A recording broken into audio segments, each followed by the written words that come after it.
Hello, ladies and gentlemen. Good morning and welcome to another edition of Golden Gopher Basketball from the barn, downtown Minneapolis. Jack Bartlett alongside Ahmed Hassan as the Golden Gophers play visit to their new Big Ten opponent, the Washington Huskies. Early travel for the Huskies. This is a 9 a.m. game if you're a Washington Huskies fan, which is pretty early, but in the new age of the Big Ten, this is the new normal. Yeah, a little bit too much of a normal, Jack. But, I mean, we have a good matchup today at the barn. Minnesota kind of going on a Linsanity run recently. I mean, they've been playing some terrific basketball with Dawson Garcia just leading the way for them recently. I mean, he's been on a tear. The Gophers have been on a tear ever since losing to Madison. And they've beat Maryland, or not Maryland, they've beat Michigan. They've beat Iowa, and they've beat Oregon. But they are coming off that Michigan State loss. But the Gophers should look to respond against a Washington team that is statistically and arguably not the best in the conference this year. Yeah, Washington sits at the bottom of the Big Ten. They're 1-8 in conference play, 10-10 overall. And if you're a Gopher program that's looking to bounce back after a pretty embarrassing loss to Michigan State in East Lansing, which by all means is a difficult task. Michigan State was ranked 7th heading into the game, but the Gophers fell into a lot of bad habits in the game. They had 12 turnovers. Femi Odekale had 5 by himself, and a couple Gophers got into foul trouble. Garcia still got above 20 points, but Gophers shot just 41% from the field and 35% from 3, and with all those extra turnovers, Michigan State was able to free throw shoot them as well by 15, and that was really the difference in a 73-51 lopsided contest. So they'll look to bounce back after 3 program reshifting wins that Ahmed mentioned earlier against Michigan, Iowa, and Oregon, against what is objectively a lesser opponent here in Washington. But you cannot take this Huskies team lightly, and really throughout Ben Johnson's coaching career, there's never been any guarantees with this Gopher basketball team what they're going to get each year. Of course, last year gaining all that momentum and then losing so many starters, Elijah Hawkins and Pharrell Payne notably. You really have to play well and play well in these easier games in the Big Ten if you're going to want at least a chance at making it to March. Yeah, and, well spoken. And like I've said before, Jack, if you want to be one of those teams in the Big Ten, if you want to be a team that's respected, you got to win these little games as well as you do these bigger games, if that makes sense. If you're Minnesota, you've been on a good run. You know how your team is playing. You have Dawson Garcia playing some of his best basketball, averaging almost 20, just under 20 points this season. And for me, the Gophers just need a different thing that we're seeing in this season is the Gophers have played with inconsistency at a lot of times. They've been uncharacteristic. But a difference here is in the last 10 games, so on the season, the team averages 68.9 points a game, right? These last 10 games, the Gophers have been averaging 72.7 points a game, 32 rebounds, almost 16 assists, and 5 steals a game, along with 5 blocks. So for me, right now, it's about the Gophers being consistent and resilient. But another thing to note is that their opponents have averaged just under 75 points a game against them. So defensively and offensively, the split's pretty even for the Golden Gophers. Off of their early season struggles in Big Ten conference play, they're still under 500, but looking at the rest of their schedule, there's plenty of winnable games here. They've got travel to Penn State, then host number 18 Illinois here at home. We've got USC, UCLA, Penn State once again, Northwestern, and then Nebraska, number 17 Wisconsin, and Rutgers. I think they're going to need to win probably all but 2 of their next 10 games, they're including this one. They've got 10 games left. They're going to have to go probably 8-2 and do well in the Big Ten tournament if they are going to get an invite to March Madness, and I believe that's certainly a possibility. Only 2 of those teams, being Illinois and Wisconsin, are currently ranked. UCLA is knocking on the doorstep at 16-6 as well. But there's potential, and I think the big key for this Golden Gopher squad is to find an offensive rhythm, because in games that they've struggled, even in that Michigan State game, it was turnovers and a lack of creativity early in the shot clock. I think the Gophers really struggled with that in the start of the second half against Oregon. They were using up almost the entire shot clock just waiting for plays to develop above the arc, and then would try and drive in too late and force up some poor shots. After they started getting their offense rolling, their transition offense kind of swinging the rock around, it looked a lot better in the latter parts of the Oregon game, and that's one of the reasons why they ended up hanging on for the win. Yeah, and for sure. I mean, it's just a consistent thing with this Gopher team of running down the shot clock, the lack of the creativity that you were saying. And the moments where the Gophers do shine are when Dawson Garcia is posted up, when Mike Mitchell is driving to the rim fast, quick, and intentionally. And that's what this Gopher team needs. They need that creativity. They need that rhythm and consistency. Because the moment they start to run down the shot clock every single play is the moment there's a lack of creativity right there. But I mean, my keys for Washington is, I mean, Osabor he's by far the most pivotal player. I mean, he's averaging 15 points a game, 8 rebounds, and almost 3 assists a game. And even with this Washington team, they're not as bad as their Big Ten record suggests. In the month of January, they played 5 consecutive ranked Big Ten teams, that being Illinois, Michigan State, Michigan, Purdue, and Oregon. Lost all 5 of those games. Their one Big Ten win came at the start of the month against Oregon, and they are just coming off a 65-60 loss against UCLA. So in all of their games, they've been playing quality opponents, and they've been tight in a couple of them. So their 1-8 record is not a pushover, especially for the Gophers, who sit just 2 spots ahead of them in the Big Ten rankings. Osbor is, like you said, 15-8 is a great stat. Tyler Harris also averaging 11.5 on the season. And I think the Golden Gophers, they need to get the crowd into it again. It's not as big of a crowd here, probably 50% full student section and maybe even less than that with the outer surrounding crowd, just because it's not a ranked matchup and it's an early morning game. But you got to get the crowd involved early. That's what they did against Oregon, jumping out to an early 17-point lead. And Parker Fox and Dawson Garcia in the post-game interview said that the crowd was everything in that game. That helped them get through their scoring droughts and their scoring lulls as the game went on. So the barn crowd, regardless of how the Gophers are doing for the rest of the season, it's shown to have a clear impact. Yeah, 100%. And I mean, you see this all the time in sports, and especially in basketball. When you're losing, it's not a good feeling. I mean, 1-6 in the month of January for Washington. You're going to see them come out hard, and you're going to see them play, because no team wants to lose. We're going to take a moment to honor Gopher Team Impact teammate Josh Hansen, who tragically passed away last week, for a moment of silence.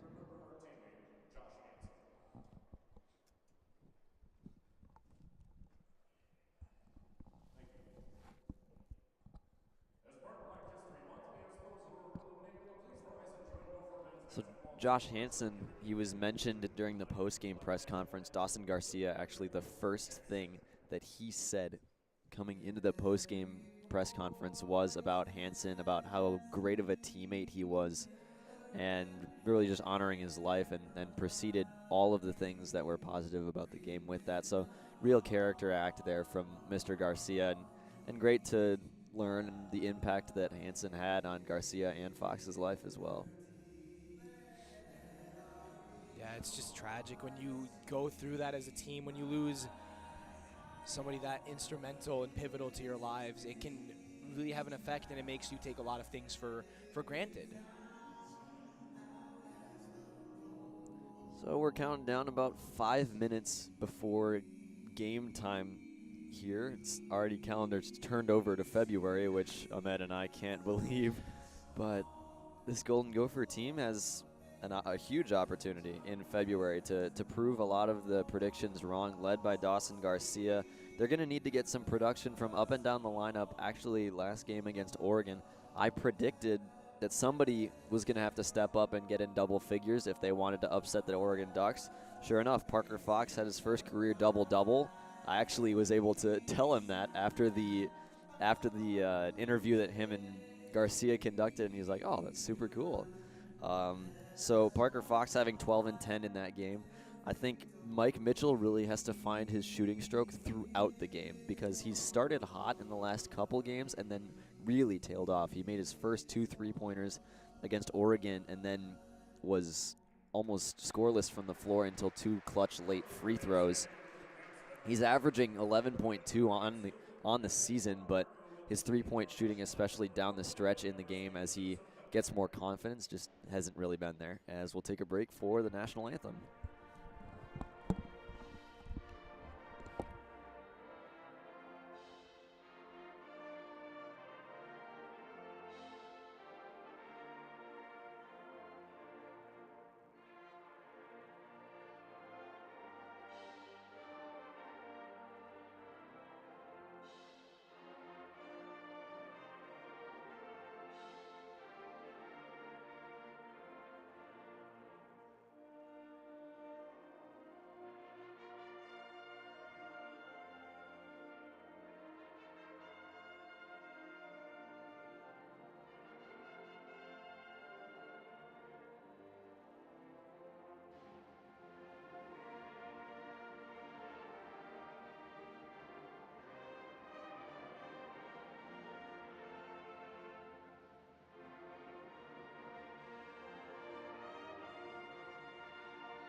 National anthem being performed by the UMN Pep Band, who they have a busy weekend this weekend. It is chock full of Golden Gopher sports, men's and women's hockey, or men's hockey specifically here against Wisconsin.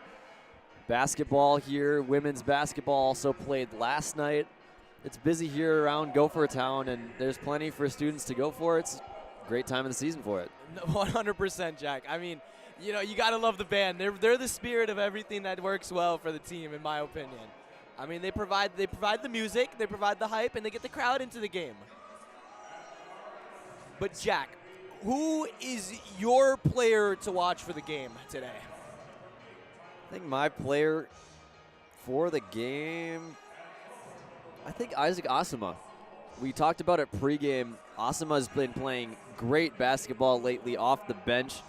Ben Johnson has been using almost five players, a whole new rotation off of his bench, and I think Asuma could be due for a breakout game possibly if some of the Washington guards get into foul trouble and the Gophers are able to get into that Husky bench. I think Asuma could have a good one. I like that. You know, my player to watch for the game is Mike Mitchell Jr. I think he's a hooper in my mind when I think of this guy. I mean, he can change the game. He can have moments where he can change the game and take over, and I think if he's playing his game and he's making his shots, then the Gophers can win this game. Starting lineup for the visiting Washington Huskies, number 0, Makai Mason, guard from Gilbert, Arizona, and transferred here from Rice. And then you also have guard Tyree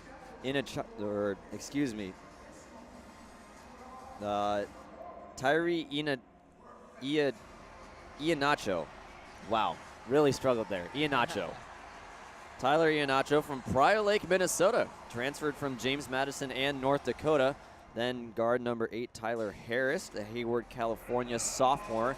Great Osborne, like we mentioned earlier, team leader with 15.5 points per game, 6'8" senior from Bradford, England, transferred from Montana State and Utah State. And then another forward, Wilhelm Brienbach from Rancho Santa Margarita, California, transferred from Nebraska. Head coach is Danny Sprinkle from Montana State in his first year with the Huskies program. And I'll hand it over to Ahmed for starting lineups for your Minnesota Golden Gophers. So Gophers going with the consistent lineup here. Mike Mitchell Jr. at the guard position, along with Femi Udokale and Lukai Patterson are the 3 guards that are going to be here today. And then with that, you have Dawson Garcia, who's been on an absolute tear, and Parker Fox as your forwards for the game. And so an interesting setup. I mean, we were talking about it. Parker Fox inserting himself into this lineup. and Asama being that really big bench player that we're going to see a lot of heavy minutes from this Gopher bench. You'll see Frank Mitchell, number 00, throughout the game. We saw a bit of Trey Edmonds in that Oregon game. Brennan Rigsby even got some time as well. So Ben Johnson has a couple different offensive strategies, but pushing the tempo is going to be critical piece number one. Getting offensive rebounds, that was huge in the Oregon game. Parker Fox by himself had 6 of them. And getting those second chance opportunities, just strictly putting up more shots than the other team is going to lead to more success. And I think Dawson Garcia, the offense always is going to run through him, and Wilhelm Breedenbach is going to have his hands full with number 3. Yeah, and just keep an eye out for Dawson Garcia looking to start early. I mean, we saw him in warm-up. He hit, 10 shots in a row. He was not missing today, and I think the Gophers need to start this game fast and strong and get their key players into this game. Just about ready to get underway. Tip is away. Garcia wins it, and the Gophers will have first crack. Lakai Patterson waits atop, waits for a Fox screen. Now Odekale has it, top of the key, swings down low for Garcia. Match there against Osborne, drives in, and right hand too easy. Baseline drive for Dawson Garcia gets the Gophers on the board first. And right there it is, Jack. Just posting up in isolation, getting Garcia on his guy. Garcia says, "Thank you very much." Osborne driving in against Garcia, draws contact and gets it to drop. Great Osborne with an excellent play, driving in against Garcia and Mike Mitchell. And he gets the and one to fall after it hangs on the rim. Yeah, I mean, Osborne, what strong finish. I mean, we're talking about this guy. He's just fearless. He takes the lane, drives in, and this is no small guy. I mean, 6'8" and 250 pounds. That's a big guy, Jack. Made the free throw. Washington, similar to Minnesota, has struggled on the free throw line. They're just 66.7% on the season. Gophers a little lower than that at 63. Garcia resets possession 15. 3 ball is away and through. Dawson Garcia buries a 3, and he's got 5 early points for the Golden Gophers. We saw it in warmups. Drive in by the Huskies, swatted away by Parker Fox. Almost a goaltending. An unbelievable block getting up against Iheanacho. Fast break on the shot, and it rolls in for Odekale. 8-foot push shot from in the paint, and that transition offense continue to succeed for the Golden Gophers. They're up 7-3. And there you go. I mean, defensive stops leading to offensive points. And that's exactly what you want from your players if you're the Gophers, especially great from Dawson Garcia. Osborne three-pointer to answer off the front of the rim, but he keeps it in with an offensive rebound that was tapped out by Breedenbach. Osborne driving against Parker Fox. That's an offensive foul. Fox set his feet against the bigger Osborne. May have sold it a little bit and but got the call. That's smart on Fox. I mean, he realizes so soon that he's going in with his elbow, his shoulder. Parker Fox just sets his feet and is just prepared to take that contact. Really well played from Fox. Lakai Patterson brings it up for the maroon and gold. Odekale top of the three-point arc. Now Breedenbach defends Garcia. Trying to go dive in, out to Fox. Pulls up from mid-range, and he puts it through. Parker Fox left open from 19 feet. Swishes it, and the Gophers are off to a hot shooting start again. Driving and thrown out of bounds. Looked like Makai Mason wanted Osborne to cut sharper to the basket. And Washington, will turn it over for the second time. They'll sub 2 men into the game, number 11, Will Landrum, and number 6, Vazumana Diallo. Yeah, I mean, early subs for Washington, just not a good start for them at all. I mean, miscommunication on the backdoor cut there. And I wouldn't be surprised if the Gophers go back to Dawson Garcia on the cut here. Odekale just inside the far three-point arc, swings for Fox, driving downhill, and that's going to be a blocking foul. That's going to be Parker Fox. The referee did not point towards the offensive side of the ball, but the other referee said that was an offensive foul as Fox bowled over Breedenbach. Yeah, I mean, he looked like a tank running out there. I mean, he just lost control of his handle and just ran into him. It's definitely an offensive foul. So each team, or Gophers with 2 fouls, Huskies with 1. Working in and making a layup is number 8, Tyler Harris, second leading scorer for the Huskies, driving against Patterson. What a finish from Harris. Handoff from Trey Edmonds, gives it to Patterson. Patterson splits the defense, and that's going to be a kickball on the Huskies, with shot clock will reset to 20. Good move there by Patterson to try and escape the double team by splitting it. Was trying to work a little 2-man game up top with Trey Edmonds, who's just checked into the game for Parker Fox. Garcia down low to Edmonds, who's left alone and just got the layup to fall with the right hand.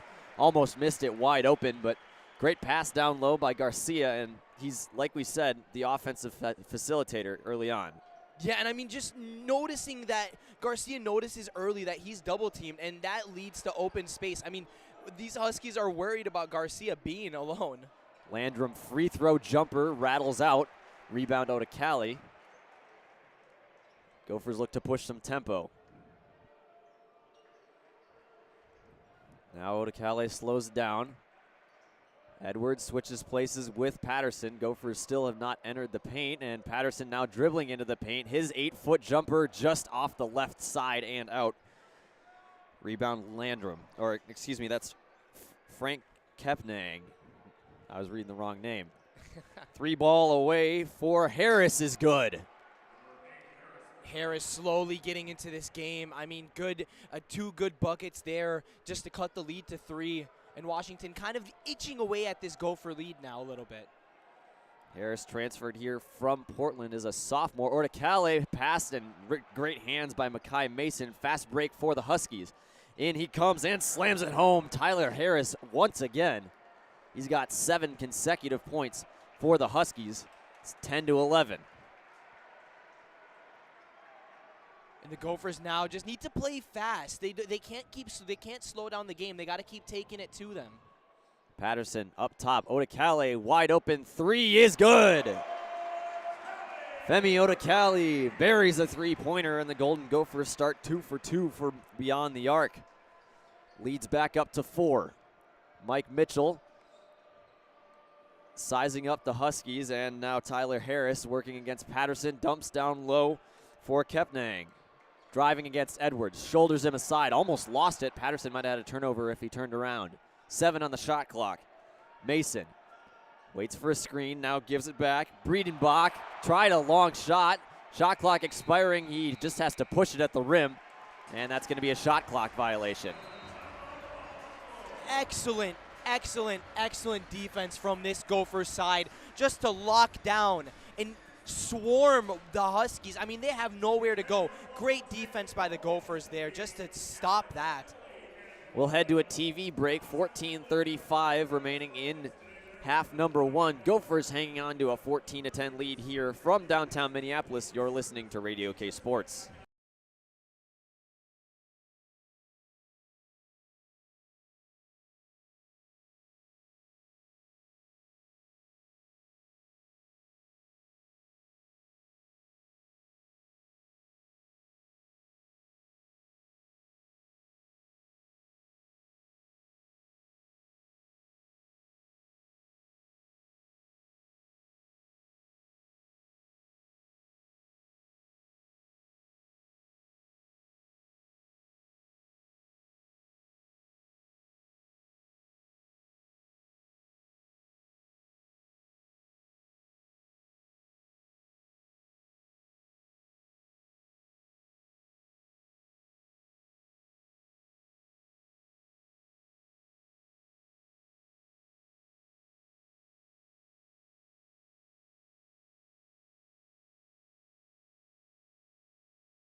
Welcome back to Williams Arena. Gophers hanging on to a 14-10 lead. Are 6 for 7 from the field. Another hot shooting start, and on those 6 makes, they've had 5 assists. So moving the rock and finding open men. Garcia working against Breidenbach. Spins, right hand is up and blocked. Fans wanted a goaltending there against Kepnong. And they won't get it. Kepnong driving in against Edwards, his right-handed shot. Edwards is going to pick up a foul there. Yeah, and this Gopher crowd booing now. I mean, it looked very close to a goaltend, but I mean, I'll have to look at the replay. I'm not 100% sure if it was, but then Kepnong, I mean, just great job attacking the rim against an undersized guard there, taking advantage of his size. Kepnong just 43% on the season. He makes the first. And Asabor checks back in for Breidenbach. Also on the floor for the Huskies, DJ Davis, senior from Moreno Valley, California. Second free throw for Kepnong is away and through.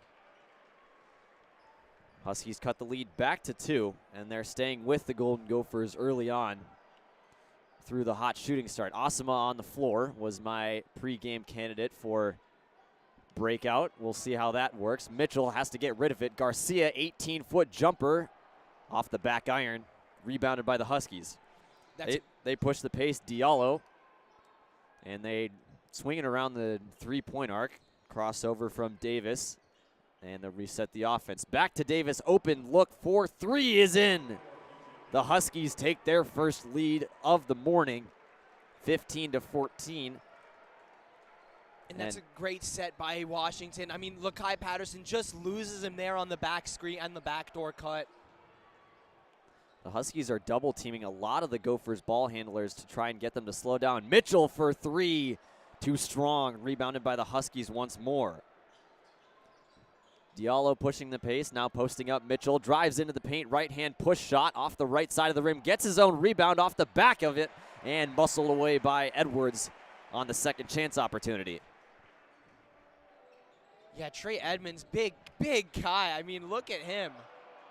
Edmonds stumbling a bit and actually does end up turning it over. Thrown ahead, and Gophers create another turnover right there. DJ Davis tried to throw it to a man who was cutting inside. That might have been Asabor. Good hands by Asama for the maroon and gold to stop that opportunity. I mean, that was a chaotic scene of plays right there. I mean, I think the Gophers will want to slow this down now and run back to their set. I mean, you can see Garcia right there at the post as well. As Patterson tried to dribble it around the back of Diallo, actually ended up throwing it out of bounds, and the Golden Gophers have turned it over 4 times here in the first 7 minutes and change. Brendan Rigsby checks into the game for Edmonds, as does Frank Mitchell. Diallo tried to swing it down low. Frank Mitchell, fresh on the floor, steals it from Asabor. Sloppy basketball here, back and forth between the Huskies and Gophers. Patterson swings Asama. Garcia fakes a 3, drives the rock into Mitchell. Double team, right hand layup is through. Frank Mitchell, I mean, end-to-end stuff from Frank Mitchell. Gets the steal and then in rebound and then goes down there and gets a bucket. Great play from Frank Mitchell. He's one guy the Gophers could use against Asabor. Sizes up well, 6'8", 260. Those two will post up against each other. Asabor lost it momentarily, now has to vacate the paint and sling it up top for Mason. 5 seconds on the shot clock. Mitchell pressuring, long 3 for Mason, and he buries it in Patterson's face. Makai Mason with a 28-foot three-pointer as the Huskies go back up 2. Makai Mason makes something out of nothing. What a prayer shot as it's stolen from Asama. And wow. Asabor, the breakaway slam. Asabor with the statement there, huh? 11 minutes remaining in half number 1. Gophers down 4. Patterson Standing on the edges of the block M at center court. Swings Rigsby in motion, a little short. And Osobor gets the rebound over Frank Mitchell. Osobor gives up Diallo. Tried to drive in against Patterson, who stood strong, and he has to vacate the paint. Washington will reset their offense. Yeah, Washington just slow to get into their sets here. Oh, hard foul there from Dawson Garcia. And he's going to pick up number 2 as Diallo drove the rim, and he is down on the floor. Trainers will come over to check on him. Garcia skied in from the far side of the play for a block, and Diallo hit the deck. He is able to get up without the help of the trainers and slowly makes his way to the Husky bench. We'll head to another break. Free throws coming up for the Huskies as they're up 4 from Minneapolis.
Welcome back to Radio K Sports. Jack and Ahmed here from the broadcast booth. Ahmed, what do you got for us? Well, it's simple. Washington is 9th in the Big Ten with offensive rebounds this season with just under 9. And Osobor is averaging 2.8. And tonight alone, Osobor has no offensive rebounds, but the Huskies already have 2 offensive rebounds as a team, 3 offensive rebounds as a team, showing that they're going to be tough on the glass. Yeah, and that's a key for this Golden Gopher team as they go into a bit of a scoring drought as the Huskies look to push the pace, but Garcia picks up foul number 2 here, not even halfway through the first half. And it'll be free throws for Zoom Diallo. Yeah, and, Garcia started this game fire hot, 5 quick points. And I think now it's just slowed down a little bit, and I think they need to find a way to get their star guy back into this game. Although he's not on the floor right now, they need to find their offense through somebody else. Zoom Diallo makes the front end of his 2 free throws. Garcia did get the block, but also bowled over Diallo as he followed through. And Diallo hits them both. Just a 47% free throw shooter on the season. Makes both, and the Huskies are up 6. And Caden Betts into the game now. Mitchell back cut pass for Osama, who just kept it in bounds. Now Odekale inside the arc, swings it back. Osama almost turned it over. 10 on the shot clock. Resets the offense. Frank Mitchell, high screen, trying to work. Odekale's trapped and turns it over, but a foul called. The Gophers very lucky there, Jack. I mean, very fortunate. Bad offense there. I mean, you use up the shot clock so much that it leads to such bad quality shots. I mean, they need to get into their offense faster if you're the Gophers right now. Very fortunate to get the foul there. Referees discuss it, and they'll call that an Osabor. Washington's second as a team. And Osabor will sub out with 2 fouls as well, so the 2 leading scorers for these teams in early foul trouble with 2 apiece. Shot clock resets, and the inbound pass goes to Odekale. Down low, Frank Mitchell drives the rim.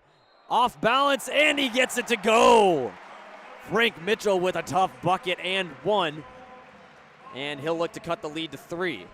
Frank Mitchell, I mean, he's living a big man's dream tonight. What a statement from Frank Mitchell. Pump fake, gets 2 defenders right over them and gets it right in. What a bucket. And you see him, he's standing there all mean and tough. Great job by Frank Mitchell as he gets the free throw to go. Frank Mitchell, as a center, not typically expected to be one of your better free throw shooters. 50% on the season. Actually, I was reading off the field goal percentages for some of those ones earlier, so those weren't accurate.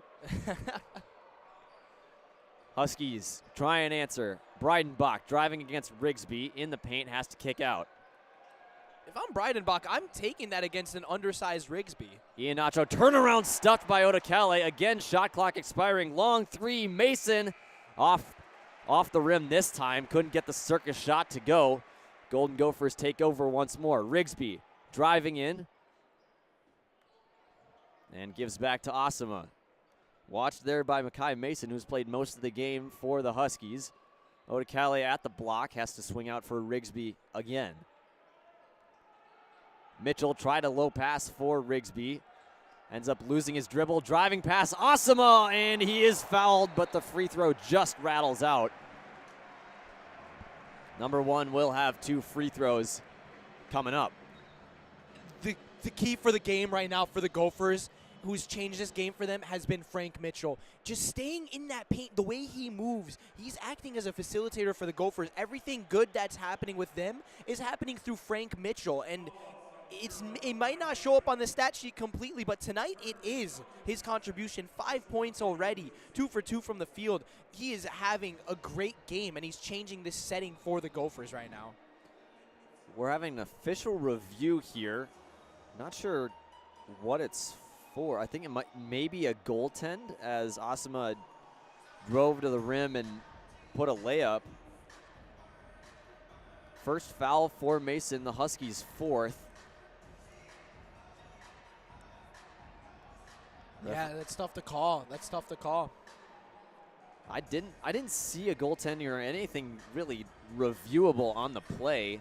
Whether it was them obviously reviewing the foul, it shouldn't have been a tech or anything. Odekale was immediately pointing up at the basket as if to say that hit the rim before it was touched by a Washington Husky, but yeah, I mean it's up in the air if you ask me, because I didn't see too much contact on the ball from Washington there.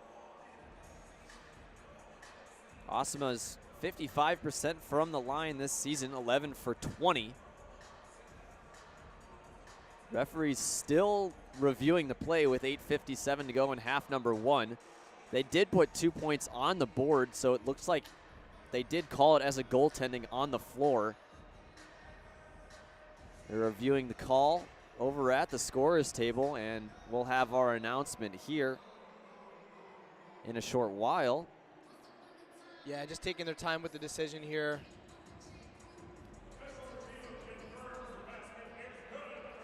Basket is good for Osama. He will shoot just one free throw now. Was determined to be a goaltending. I'm not sure who got a piece of it on the way down, but may have been Makai Mason who picked up the foul. And Asimo will shoot his free throw towards the student section. And bounces off the rim twice and falls through. That ties it at 22 apiece. That's what you love to see if you're a Gopher fan right there. Quick motion here from the Huskies, swinging it around the three-point arc. Frank Mitchell has to get back on defense. Gophers mostly playing man, not a whole lot of zone. Grigsby face guarding DJ Davis. Davis drives in under the rim, kicks it out. Iheanacho gives back, and now Breedenbach wanted a three. Quick offense, left-handed push shot as the shot clock is expiring off the rim. Osama with the rebound. That was really good offensive ball movement from the Huskies, but better defense from the Gophers. 100%. I mean, good movement, great movement from the Huskies. I mean, cutting everywhere. Osama, another layup, draws another foul. That'll go against Iheanacho, his first, team's fifth, and two more free throws upcoming for number one. And we talked earlier about this second rotation, this second unit for the Gophers, and they're making a stand here. They're on a 6-0 run in the last minute and 45 seconds here, and they're making a statement, this second unit. This time Osama's attempt goes off the brick and out. Does not get a hometown bounce on that one, so 1 for 2 and awaits the second. This one right through the net. Gophers retake the lead by the slimmest of margins. Diallo looks to be fine after his hard foul that Dawson Garcia had. He drives into Rigsby and turns it over. Late foul called by the referees. Diallo wanted a push off, and that'll go against Brennan Rigsby. I believe that is Brennan Rigsby, team's fifth, Rigsby's first. Yeah, that can be called anyway. I think Rigsby does get the ball there, but if you can see, he just makes contact right on his hand right after that, gets his arm there. But good defense from Rigsby overall. Washington's guards have driven into the paint a lot against Minnesota. Here goes Diallo again. Spinning shot against Odakale. Man, that looked good. Right hand push falls through, and the Huskies in this back and forth affair take the lead again. Mitchell again facilitating from inside the paint. Gives Odakale. His 15-footer is short. Tapped in the air and rebounded by Davis, or Makai Mason. Diallo, who has been one of the focal points of the Washington offense early on in this game. Now Mason driving in, his left hand off the window, and offensive rebound by Breidenbach tips it back in. Lead is 3. Makai Mason actually lost a shoe on the play. Ben Johnson will pick it up and toss it to the side. Good job by Breidenbach just to be aware of that space, and that's the 5th offensive board for the Huskies tonight. Rigsby 3-ball, too strong, and another rebound by the Huskies. We'll have a break so Mason can put his shoe back on and head to a TV timeout. 7 minutes remaining, half number 1. Huskies holding a 3-point lead over the Maroon and Gold.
Back from downtown Minneapolis, Jack and Ahmed broadcasting some Golden Gopher basketball. They're down 3 with 7 minutes to go, and the rebounds have really been killing the Golden Gophers.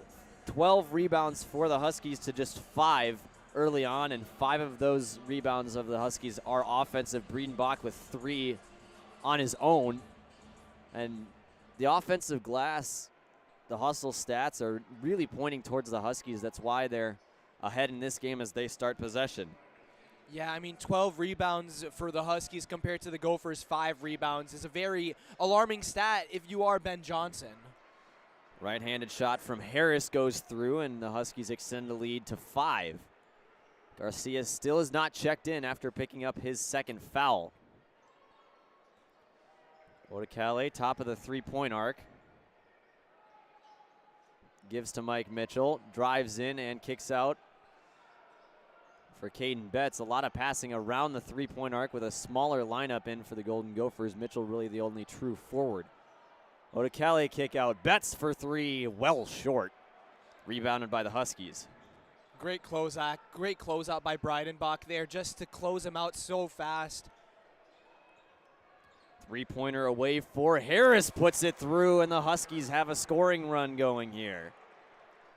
And Harris is 4 for 4 on the night, 9 points, 12 points, 5 for 5 on the night from the field. He is killing it for the Huskies right now. Mitchell for 3, that rattles out again, and the Huskies continue their streak. Gophers scoreless in their last couple field goal attempts. Down low for Kepnong, hounded there by Mitchell, and Odicale finally frees it up. Another turnover by the Huskies. Let's see if the Gophers can put one through.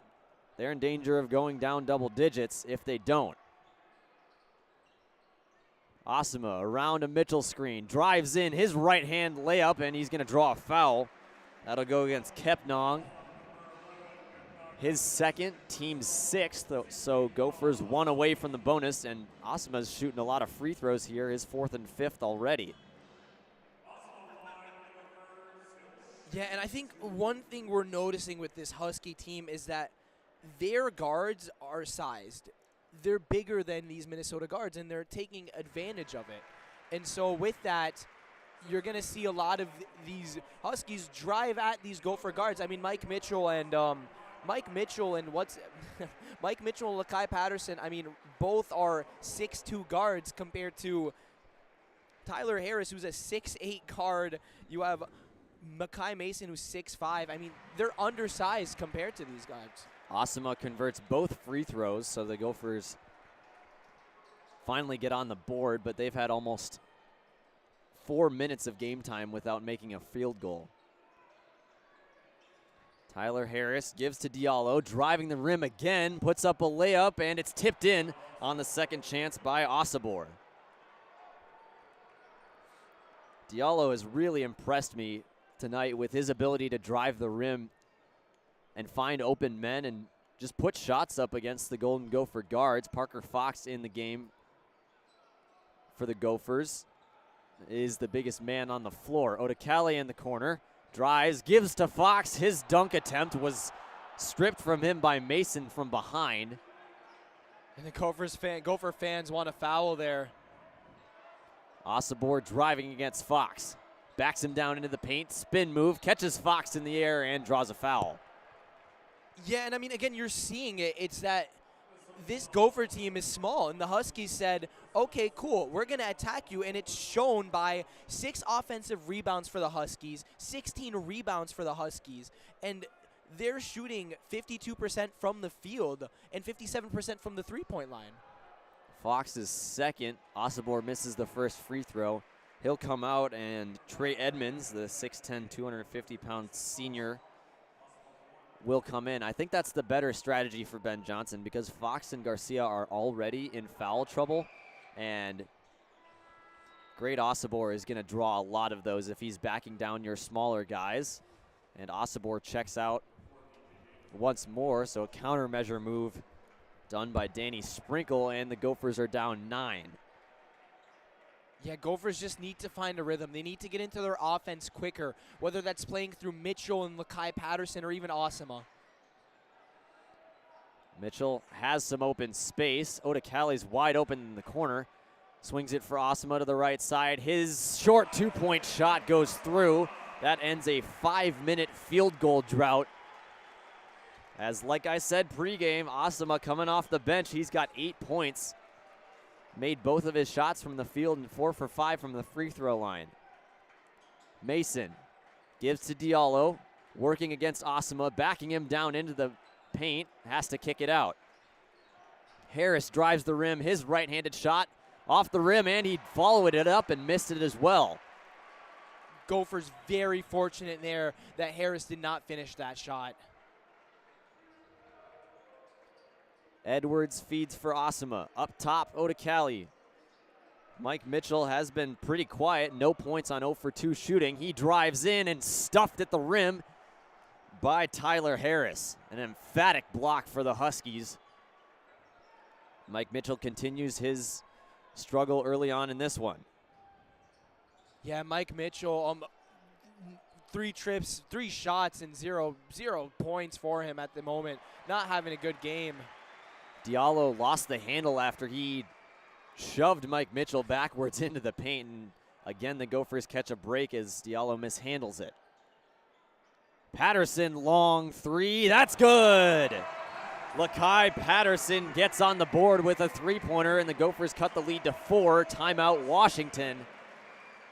With 2:32 left in half number 1, we'll head to a break.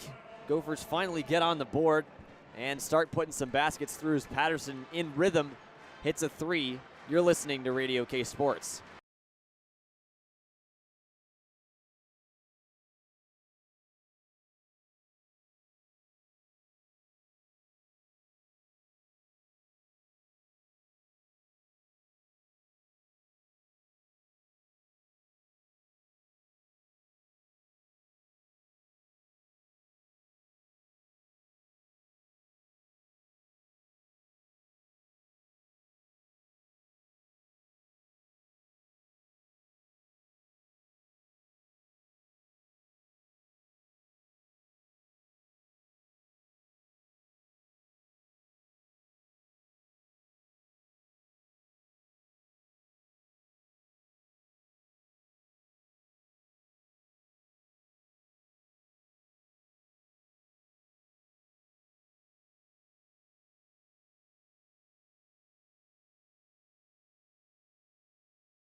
Back from Minneapolis, 4-point Gopher deficit.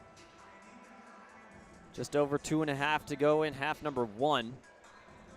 Isaac Osama, the leading scorer for the Gophers, has 8, and Tyler Harris, who is 5 for 7 from the floor, has 12 for the visiting Washington Huskies. And that was a big 3 from Lakai Patterson there before the break here. I mean, the Gophers not shooting well from the three-point line at all, only 38% from the field, and have only made 3 3-point shots so far. So big shot from Lakai Patterson. Iheanacho back to Osabor, who's fresh on the floor, battling against Edwards. Left-handed push shot off the backboard, missed every part of the rim. Osama with the rebound. Great defense from Frank Mitchell. I mean, he's been everywhere for the Gophers tonight. Osama drives into the paint, Euro step, tough shot, rebound by Edwards, but it looks like he touched it as his foot was on the line. And the Huskies will take over. Good post-up defense there from Edwards against Osabor, standing strong and forcing Osabor into an off-balance shot. But the Gophers can't get anything to work out here. 3 is away for the Huskies and through. Tyler Harris continues his hot shooting night. 3 for 3 from beyond the arc with 15. And there goes that man, Tyler Harris. What an emphatic statement from him tonight, just making big shot after big shot, just ruining the Gophers' momentum, to be honest. Mitchell, shake and bake, 3 in rhythm. Off the right side of the rim, rebound by Washington again. Iheanacho slows down the pace with a minute left to go in half number 1. Picks up a screen. Harris wanted a 3, now drives in, kicks out Iheanacho. Mason for 3, and that goes through.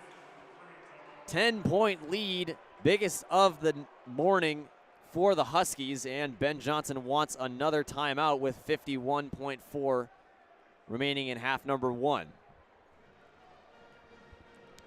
Just red hot 3-point shooting from the Huskies. And the Gophers just 2 for their last 10 field goals. After starting the game, they were 6 for 7 from the floor. Since then, just 5 for 17. Yeah, and I mean, their 10 last trips to the rim, they've only had two makes. And Washington, they've taken advantage of that and gone on a 6-0 run in under a minute here with lights out shooting is how I like to describe it. I mean, they're openly telling the Gophers, we know you're smaller, and we're going to take advantage of that. And it's shown right now with 20 rebounds, 7 of them being offensive rebounds. And they're shooting lights out. They're shooting 50% from the field, and they're shooting 67% from the three-point field. And so what they're saying here tonight, the Huskies, is, all right, cool. We're here to play. We're on a losing streak. We played good people. We're going to come in here, and we're going to make your life difficult. And notably, we still have not seen Dawson Garcia come back on the floor. He currently just sitting on the bench watching the Golden Gophers slowly fall out of this game, and Ben Johnson certainly will look to insert him back into the lineup at the start of the second half. Yeah, I mean, 2 fouls, but that's your best player. If you're Ben Johnson, you need to get him into the game as soon as you can, especially being 10 points down. Odekale is stripped from the ball. A fight for it on the ground is covered up, and we'll have a jump ball. Breidenbach is fighting for it. Tooth and nail there, and Breidenbach ends up, or the Huskies end up with it as they have the possession arrow. Is it just me, Jack, or did you think they were playing hot potato with that ball a bit? Just a teeny bit there.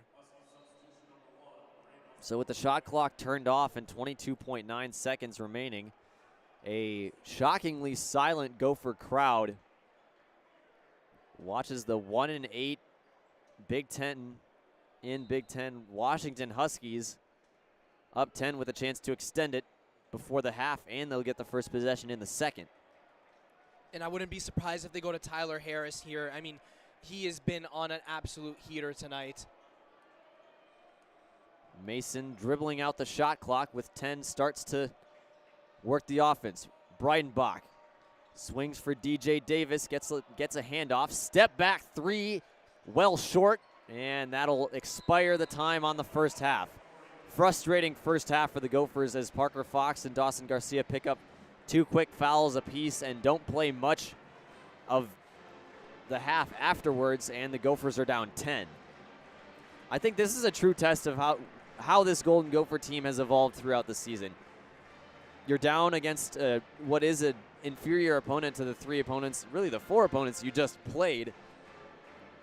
And let's see how they answer. This is not the hot shooting start that they had against Oregon. It's not the confident, assertive team that we had against Michigan or even against Iowa. Ben Johnson's going to have to make some adjustments in halftime, and we'll see what they are. So we'll head to break and come back with a halftime recap.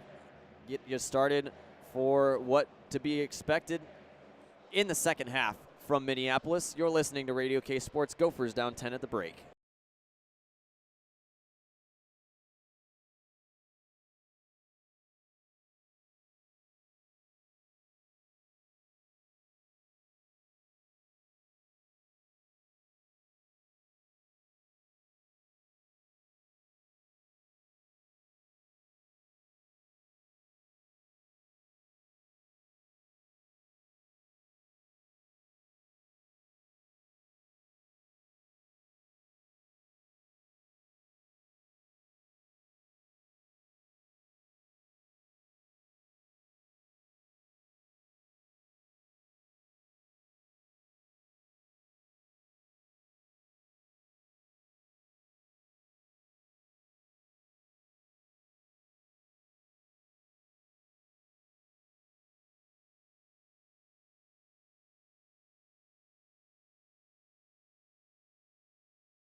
Welcome back downtown Minneapolis. Gophers down 10 at the half, and it's been mostly due to Washington's rebounding ability. They've got 20 to the Golden Gophers 8, and really just out hustling the Gophers on the offensive glass and shooting well from the floor and answering back after the Gophers took an early, larger lead.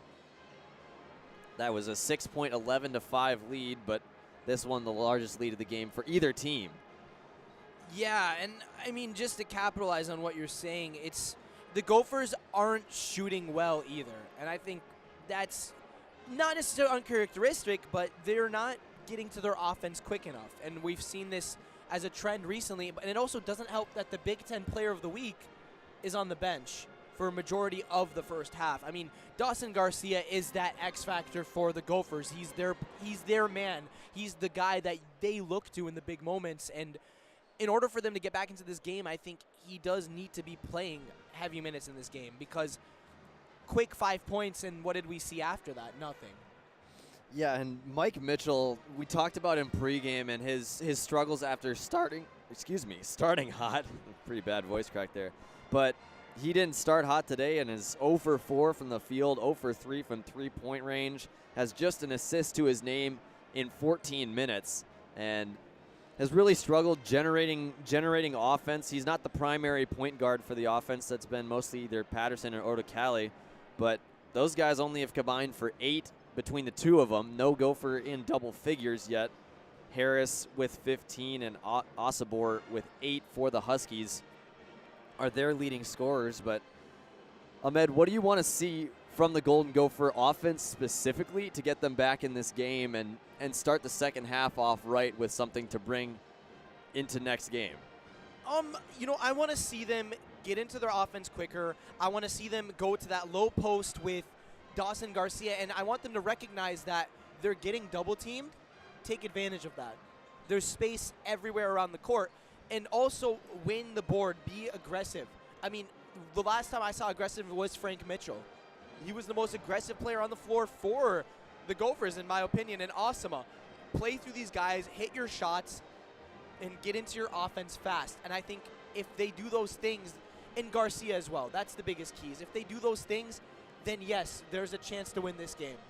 I think what I've seen, because the Golden Gophers set so many high screens with their big men, especially Breidenbach has shown a lot of lateral mobility and has started double teaming the Gophers ball handlers so they can't just kind of run out the shot clock and wait for open passes or wait for drives. He'll double team and immediately vacate that just to put pressure on the Golden Gophers offensively, whether it's Patterson or Odekale holding the basketball outside the three-point arc. That's really handcuffed the Golden Gophers offensively to not have a consistent down-low option that they can go to, like a Dawson Garcia, even Parker Fox at time, that they can find. And they've had 10 assists on their 11 makes, so most of their makes have been quick and immediately off the pass.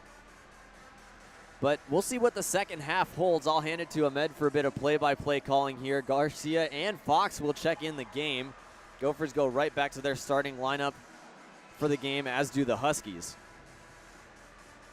Yeah, Jack, and what do you think the Huskies need to do to keep their lead here and beat the Gophers and get an upset?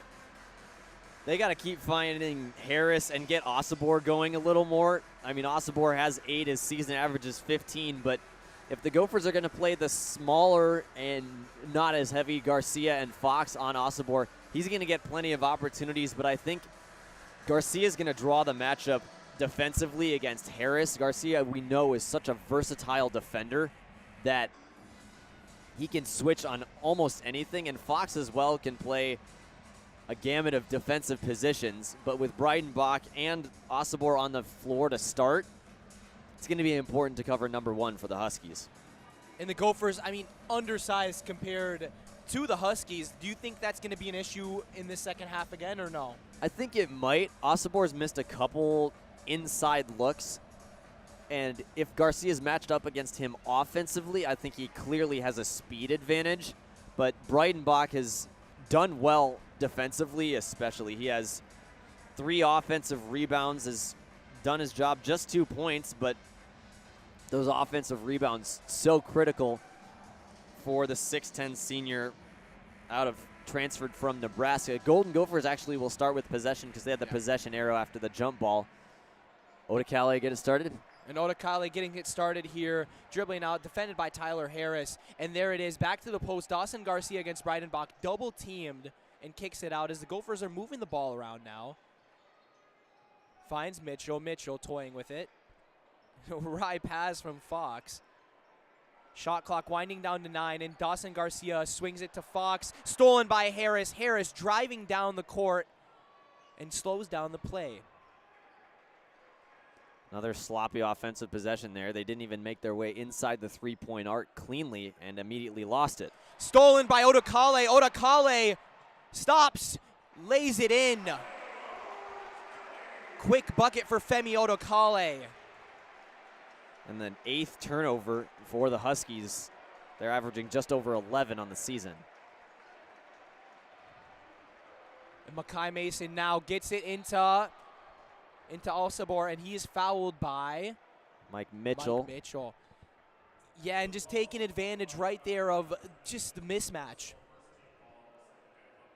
More free throws for Alcibor. On the night's 2 for 3.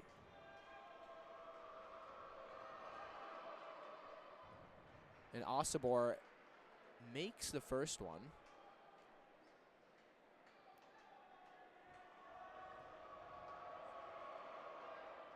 Alcibor knocks the second one down. Alcibor 3 for 4 on the night from the free throw line. Lakai Patterson brings it up, and Mike Mitchell handling it. And the Gophers just moving around top of the key again. And Parker Fox. Fox to Odakale. Odakale to Garcia. Garcia on the three-point line, double teamed. Lakai Patterson playing with his toys a little bit. Patterson finds Mitchell on the three-point line. Mitchell, bang! What a shot by Mitchell. That's hopefully a sign of things to come. Mitchell finally gets his first field goal to go. And that, see if they can get a stop here, cut the lead to a more manageable point. And there's Alcibor again working in the paint, and oh my God. Tells Parker Fox, you can take that. Again, smaller Gopher defender against Alcibor. He's going to drive that every time. And the Huskies double teaming Garcia. They do not want him to get hot. No. And there's Fox. Playing as a primarily facilitator, Mitchell finds some space. Patterson in the corner takes on. Patterson still toying. Patterson. And it's stolen. Oh, and Iheanacho rips it out. Alcibor tries to steal it. And Minnesota ball as Alcibor fouls. That's going to be Husky ball. Oh, it's Husky ball. Patterson picked up a loose ball foul there as well. His second, team's second. What do you think from Patterson there? I mean, he tried to drive in a couple different times against Iheanacho, who played stout defense and didn't have anything going at that point. You got to move the ball if you're Lakai Patterson. As Iheanacho loses the ball there, trying to drive in, and it's Minnesota ball. 9th turnover for the Huskies. And both these teams are turning the ball over quite a bit. Minnesota has 8 turnovers, while the Huskies have 9. But Minnesota has 11 points off of those turnovers compared to the Huskies' 6 points off those turnovers. You got to convert this turnover into a basket and get a defensive stop. Whether it's Alcibor driving in, somewhere the Gophers have to find a defensive identity. Parker Fox, ball handling at the top of the key. Femi Udukale takes a mid-range shot, contested by Alcibor, but rebounded by Fox, and he lays it in for the quick 2. Smart play there from Fox. Knew that one was tipped, just looked over his shoulder, found a loose ball. Got a layup. Breidenbach driving on Garcia. Nope. Swings it out to Makai Mason. Mason to Alcibor. Alcibor quick to Breidenbach. Fakes it. Misses the layup. Fouled by Odakale, who goes in for the loose ball. It's just a silly foul by Femi Odakale. He skied in for the rebound against Breidenbach, who smoked a wide open layup. Yeah, but Osabar there plays a really quick ball into Breidenbach, who just finds himself into the slightest bit of space. And the foul is on the floor. Makai Mason will inbound it to Osabar, top of the key. Osabar working with it. Mason with the ball. Mason to Osabar. Osabar toying with Fox one-on-one. Swings it out. Harris loses the ball. Stolen by Odakale again. Odakale finds himself in space. Hands it to Mitchell.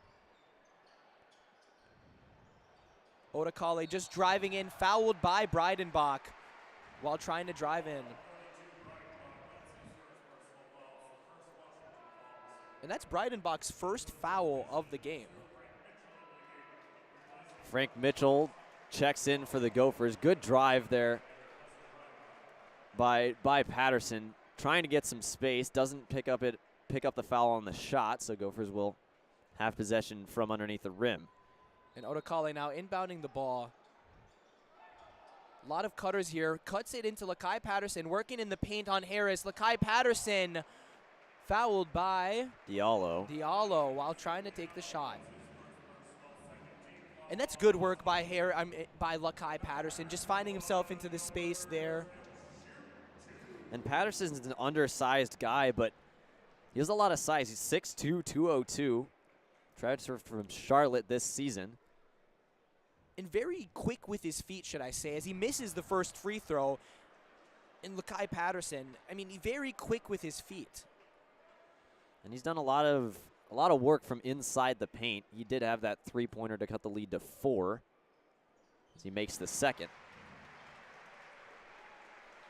Patterson 72% on the season. That's good for 4th best on the team.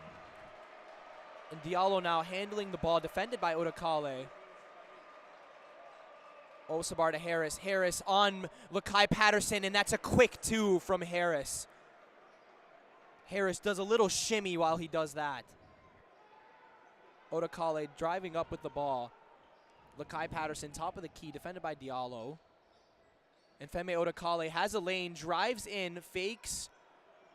Femi Odakale back to him. And switches with the right to left, but misses the the layup, or the shot, should I say. Odakale has to shoot that driving layup with his right hand. That's his offhand, but...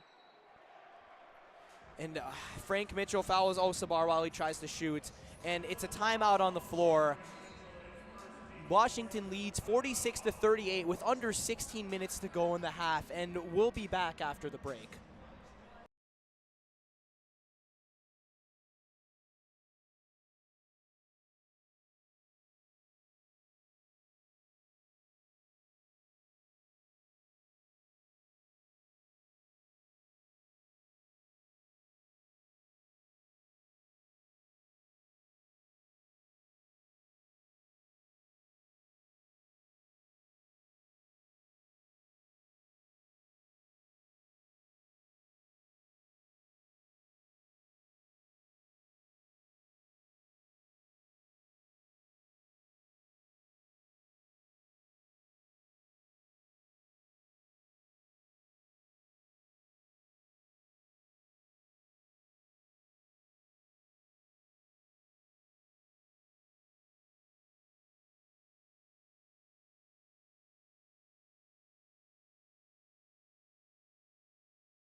And we're back in Minneapolis, Minnesota, as the Washington Huskies lead the Gophers 46-38.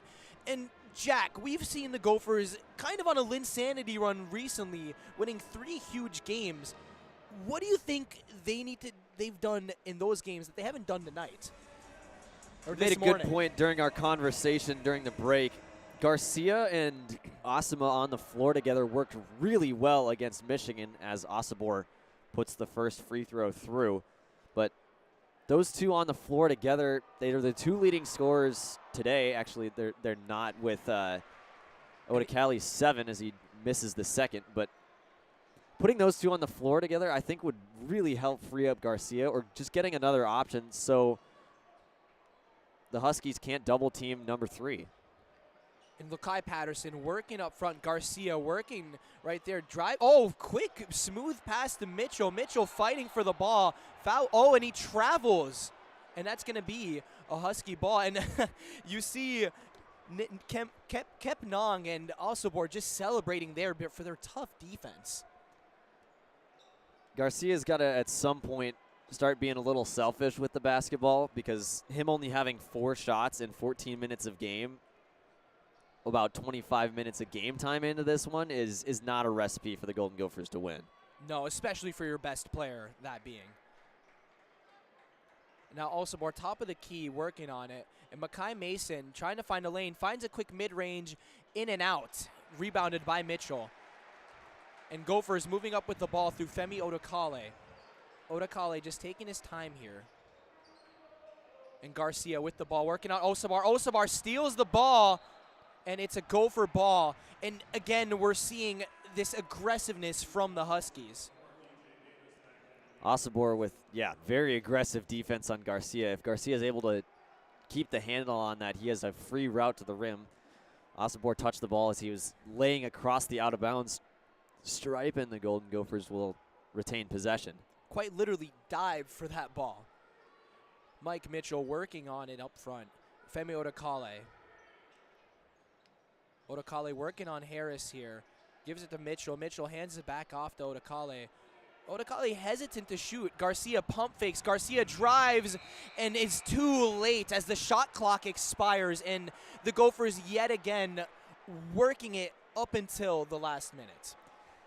Garcia knew he was late in the shot clock there.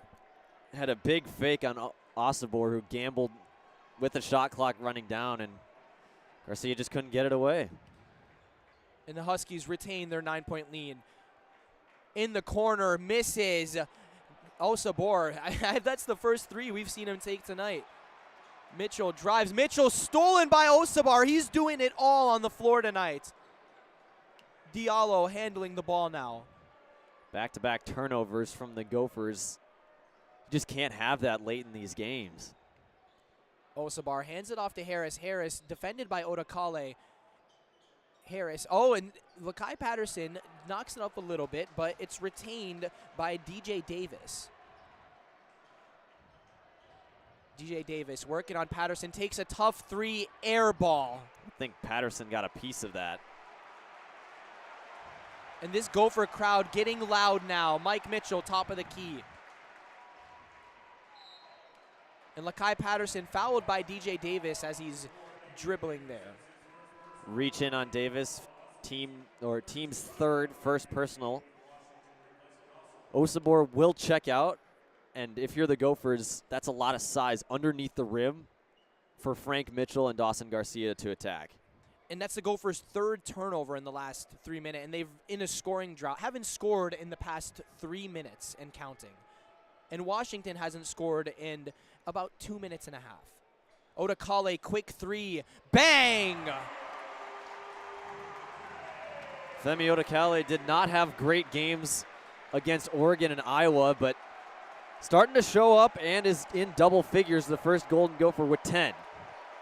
And this Gopher crowd getting into it, cheering loudly now. Diallo and Frank Mitchell again working in there. Airball by Breidenbach, and Mitchell picks up a foul on the floor. And this Gopher crowd is not happy, and Mitchell not happy at all. And Bryden back, an uncharacteristic shot from him as he airballs it. And appears that, what is the call?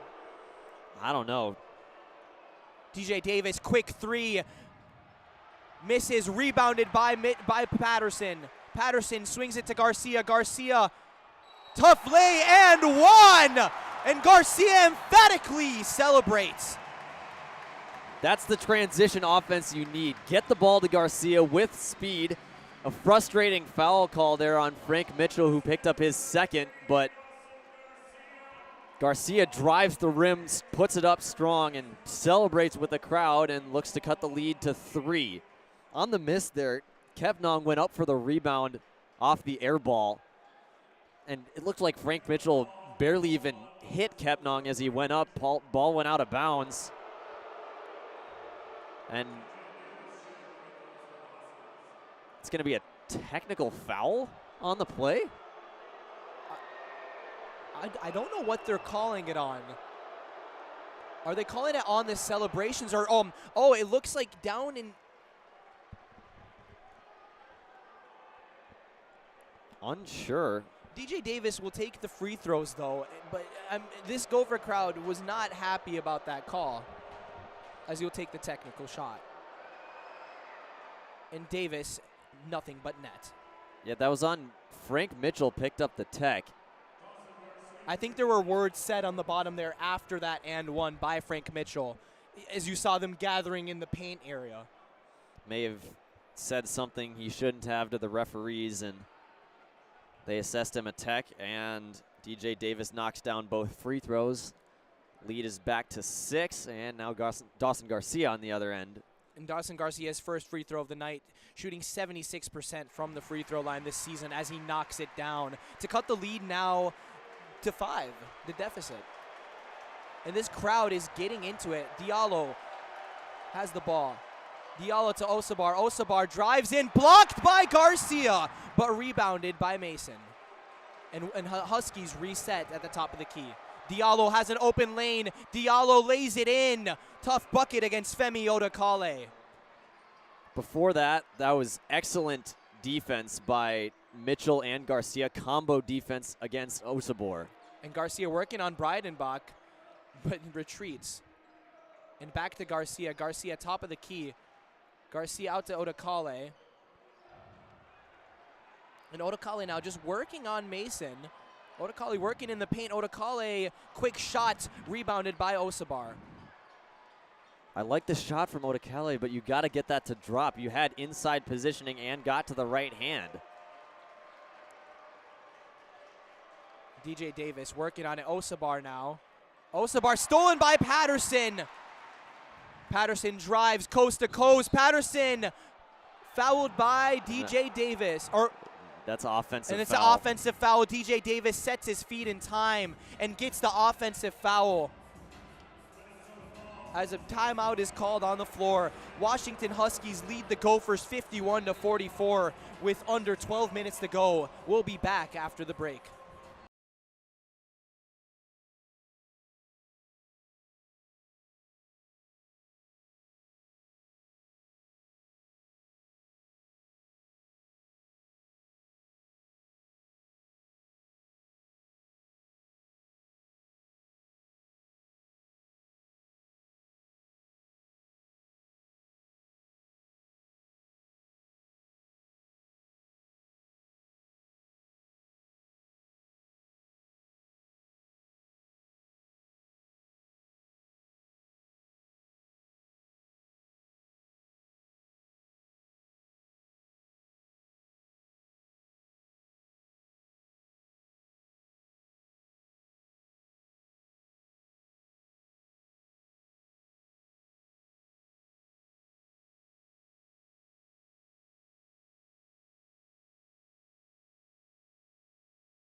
Minneapolis at the Williams Arena as the Huskies lead 51-44 against the Golden Gophers. Jack, what are you seeing here? I mean, the Gophers already with 7 fouls on the half. Washington will be shooting free throws the rest of the way. They've got Patterson and Mitchell on the floor with 3 apiece. They can't keep racking up these fouls no matter how ticky-tack they may be. Breidenbach working here in the post. Stolen by Mitchell as he tries to pass it to, Osabar. Good work by Mike Mitchell. I mean, he's been doing it all on the floor tonight for the Gophers. Obviously, the stats, Frank Mitchell, the stats don't tell the whole story, but 5 points, shooting 2 for 2 now. Mike Mitchell, quick shot, missed, rebounded by Garcia. Garcia takes a 3, missed again, rebounded by Davis. No, wait. And it appears that Davis touched it, but they're giving the ball to the Washington Huskies, but the Gopher crowd feel like Davis touched that ball, but it's the Huskies' ball. Ben Johnson's incensed. He can't believe it. And the referee was right there, right in front of the play. From our perspective, it looked like it was tipped by DJ Davis. Makai Mason, quick pass to Obas, and blocked by Frank Mitchell. And there goes Frank Mitchell once again doing the little things for the Gophers. Mike Mitchell working here, double-teamed, gets it to Garcia in the post. Garcia double-teamed now. Mitchell swings it to Odakale. Odakale open 3. Missed, rebounded by Frank Mitchell. And fouled by Breidenbach. And that's Breidenbach's second foul of the game. That's the strong rebounding that we need from Frank Mitchell. Wins a battle on the glass, but if you're the Gophers, that's 3 very good three-point looks, and just one of those cuts the lead to 4. And inbounded to Garcia here. Garcia, quick mid-range, bang. Nothing but butter for him. That's where you got to get Dawson Garcia. Give him the ball, let him go to work. He's so good from inside and outside the arc that he can spread the defense. And Gophers cut the Husky lead to 5. And Huskies only 1 bucket in their last 8 trips to the rim. Mason to Diallo. Diallo working out Odakale, takes a mid-range, missed, rebounded by Patterson. Lakai Patterson driving with the ball now. Mitchell sets the screen. Garcia evades Osabar. Garcia fouled by Kep Nong, and Kep Nong is furious right now. You can see him yell. He's not happy. And Garcia will take 2 buckets at the line. Or take 2 free throws at the line. Beat Osabar on a gamble as Osabar tried to create a turnover. 6th foul for the Huskies, but strong drive by Garcia, and that was really good defense by Kepnong. Did as well as he could contesting it. I don't even know if he should have picked up a foul there as Garcia tried to put him on a poster. Yeah, Garcia just trying to slam it there as he makes his first free throw. And Garcia growing into the game now, his 11th point now. And he has to play the entire rest of the 9:41 that's left in this game. Garcia knocks down the second. 12 points. Gophers cut this to a 3-point lead now, or 3-point deficit. And this Gopher crowd is they're all standing up. They're all excited here. Diallo with the ball, defended by Odakale. Osabar going to work here. And Mike Mitchell. Diallo drives, defended by Garcia, and it's an offensive foul. It's going to go against Kepnong. It's going to go against Kepnong. I mean, and he moved when he tried to set it. That's his 4th foul. That's his 4th foul of the game. And Kepnong is taken out of the game now. Tried to set a hard pick on Odakale as he worked around the screen and moved into Odakale, bumped him to the floor. And that's the 3rd turnover for Washington in the last 3 minutes of play, as it's handed off to Mike Mitchell. Mike Mitchell to Femi Odakale. Now Patterson with the ball. Patterson evades, swings it to Odakale. Odakale gets to work, drives, but kicks it to Garcia. Garcia into the paint. Garcia, tough bucket and make.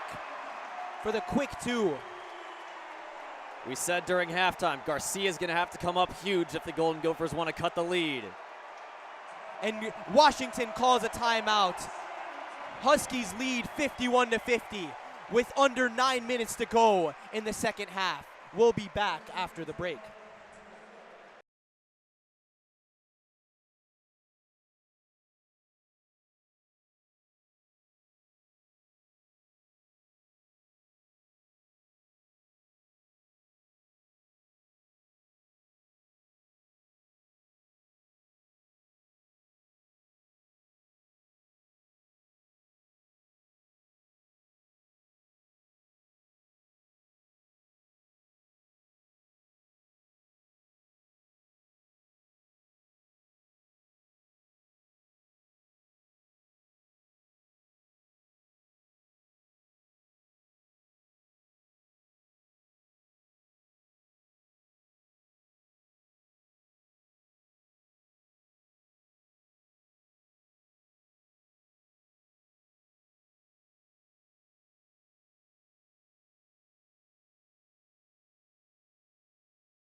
Welcome back to the barn. Gophers just down 1 after being down 10 at the half. What we've noticed, they've got 6 blocks on the afternoon to go with 9 steals, have forced the Huskies into 13 turnovers. And it's been the defense that has been the key to this scoring run for the Gophers, and especially the play of Dawson Garcia, who's matched up against Breidenbach.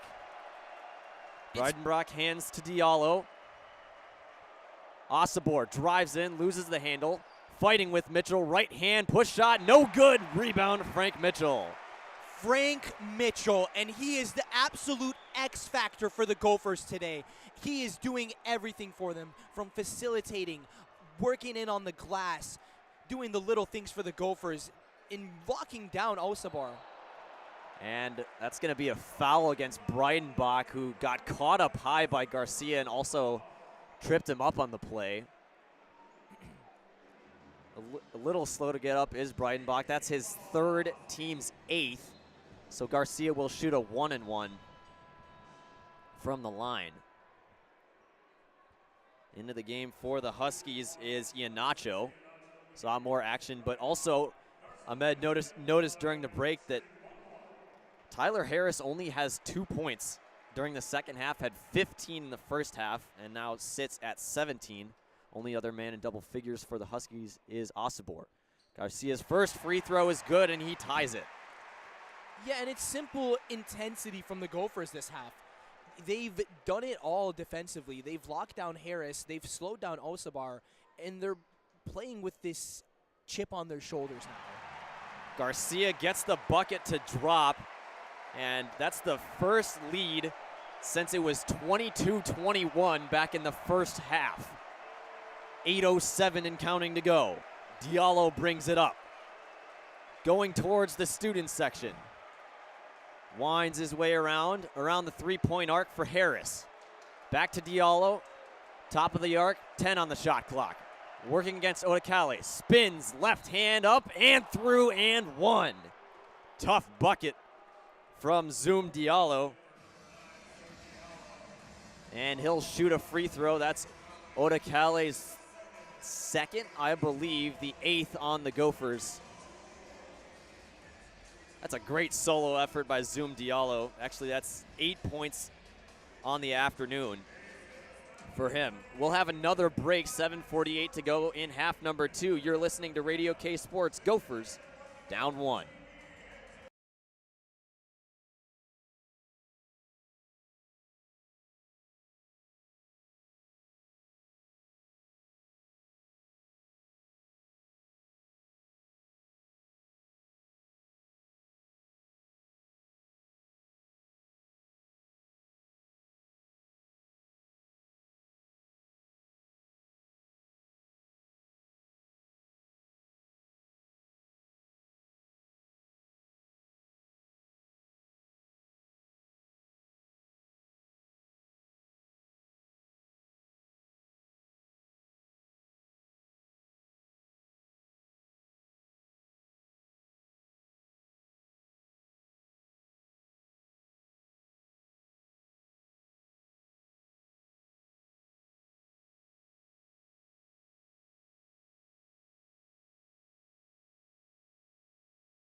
Welcome back, Radio K Sports.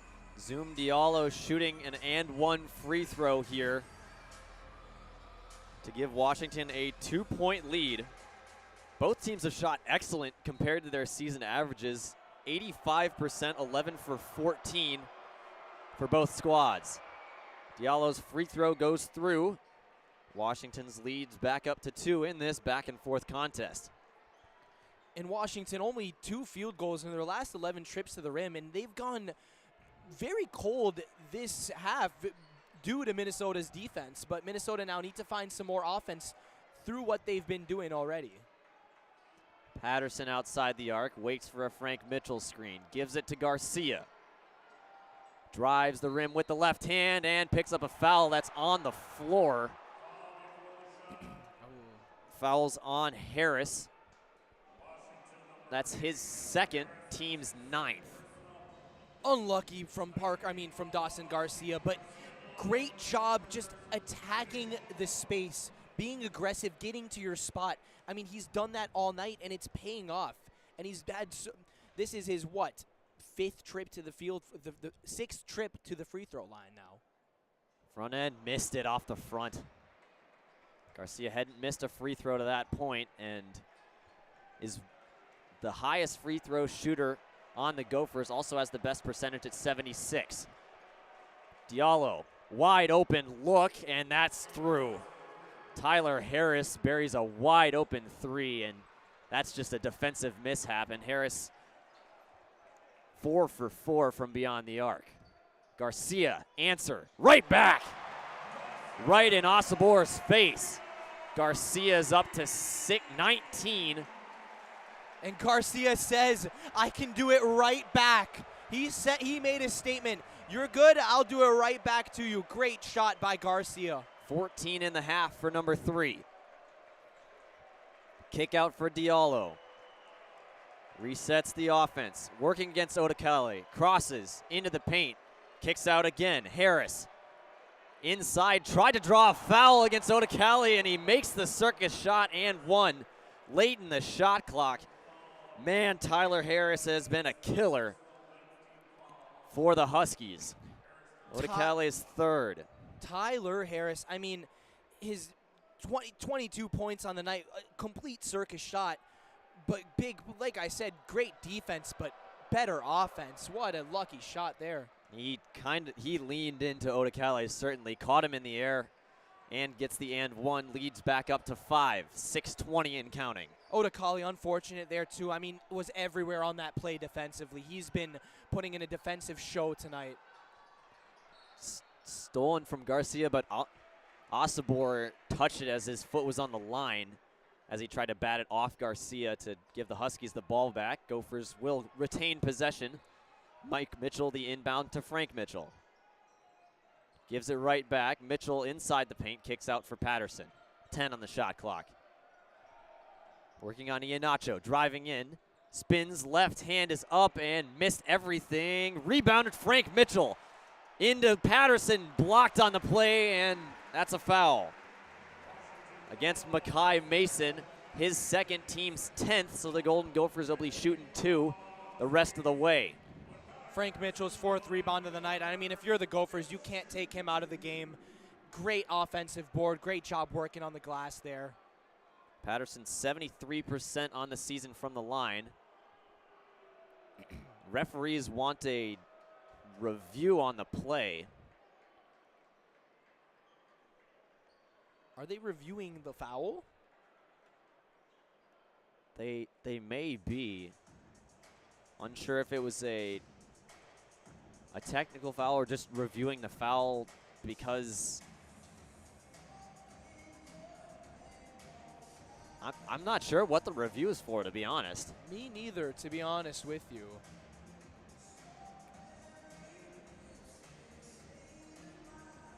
Both referees conferring and watching a video monitor that's pointed away from us. Patterson right just with 4 points and 1 for 2 from the floor. In Minnesota as they're reviewing, I mean, Minnesota on the glass this second half has been absolutely phenomenal. They now have 20 rebounds in the game in general, and they're shooting 49% from the field right now. And I think it's characteristic to show how those changes now have gotten them back into this game. I think it might have been they didn't know if the shot clock should reset. It was late in the shot clock when Lakai Patterson put up a shot. I don't know if it caught the rim and the shot clock reset. And the referees, I think, were making sure that the shot clock was correct, and they will confirm it. So Patterson does head to the line for 2.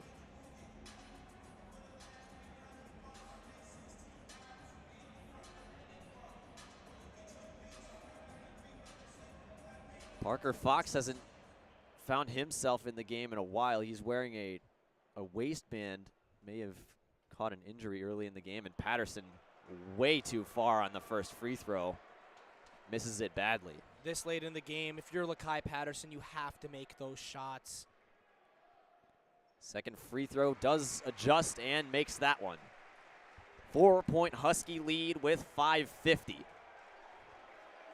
Iheanacho will begin possession for the Huskies. Right hand drive, stops on a dime and turns back out to Harris. There's Harris there. Draws Garcia, who swats it away. Garcia playing with the other man, Garcia, up ahead, rim drive, and another foul called on the Huskies. That'll go against Mason. More free throws for Garcia, who's already shot 6. 11th foul and 3rd on Mason. Couple Huskies starting to get into foul trouble. Mason with 3, but they don't have anybody with, just one man with 4, I believe is Kepnong? I'm not sure. And Garcia just accepts the challenge to just take him on as he knocks down his first free throw. He accepts the challenge of just saying, okay, Tyler Harris, I'm going to guard you. And he gets the block and then instantly sprints down the court. And that's the effort you want to see and the change you're seeing in this half now with him being on the floor. Garcia makes both free throws and goes above 20 points once again. He's at 21. Gophers down 2. Mason on the block M. Off a screen from Osibor. Mid-range pull-up is good. Diallo on the mid-range in rhythm. Extends the lead to 4 once again. A back and forth affair here, but the Huskies still holding an advantage. Garcia backing down Harris. Kick out. Patterson, 3. No good. Rebound, Frank Mitchell. Again on the offensive glass, and another foul called on the Huskies as Mitchell was trying to kick it to an open Oda Cali. Frank Mitchell, I mean, I feel like I'm talking about this guy. I feel like I've been talking about him this whole morning, but Frank Mitchell is the ultimate change for this team. He's done it all. Another fighting for the boards. Goes against Osibor. First free throw from Frank Mitchell goes through. 12th foul on the half for the Huskies. Checking into the game is DJ Davis, replaces Iheanacho. And the Gophers have been sticking with this lineup for the majority of the second half here. They trust this lineup, and I think they're going to finish the game with it as Frank Mitchell missed his second free throw. 4:50. Gophers need a defensive stop to try and tie this one up again. Diallo ISO against Garcia. Shake and bake. Drives with the right hand and missed it. Another Frank Mitchell rebound. And that's credit to Garcia's defense.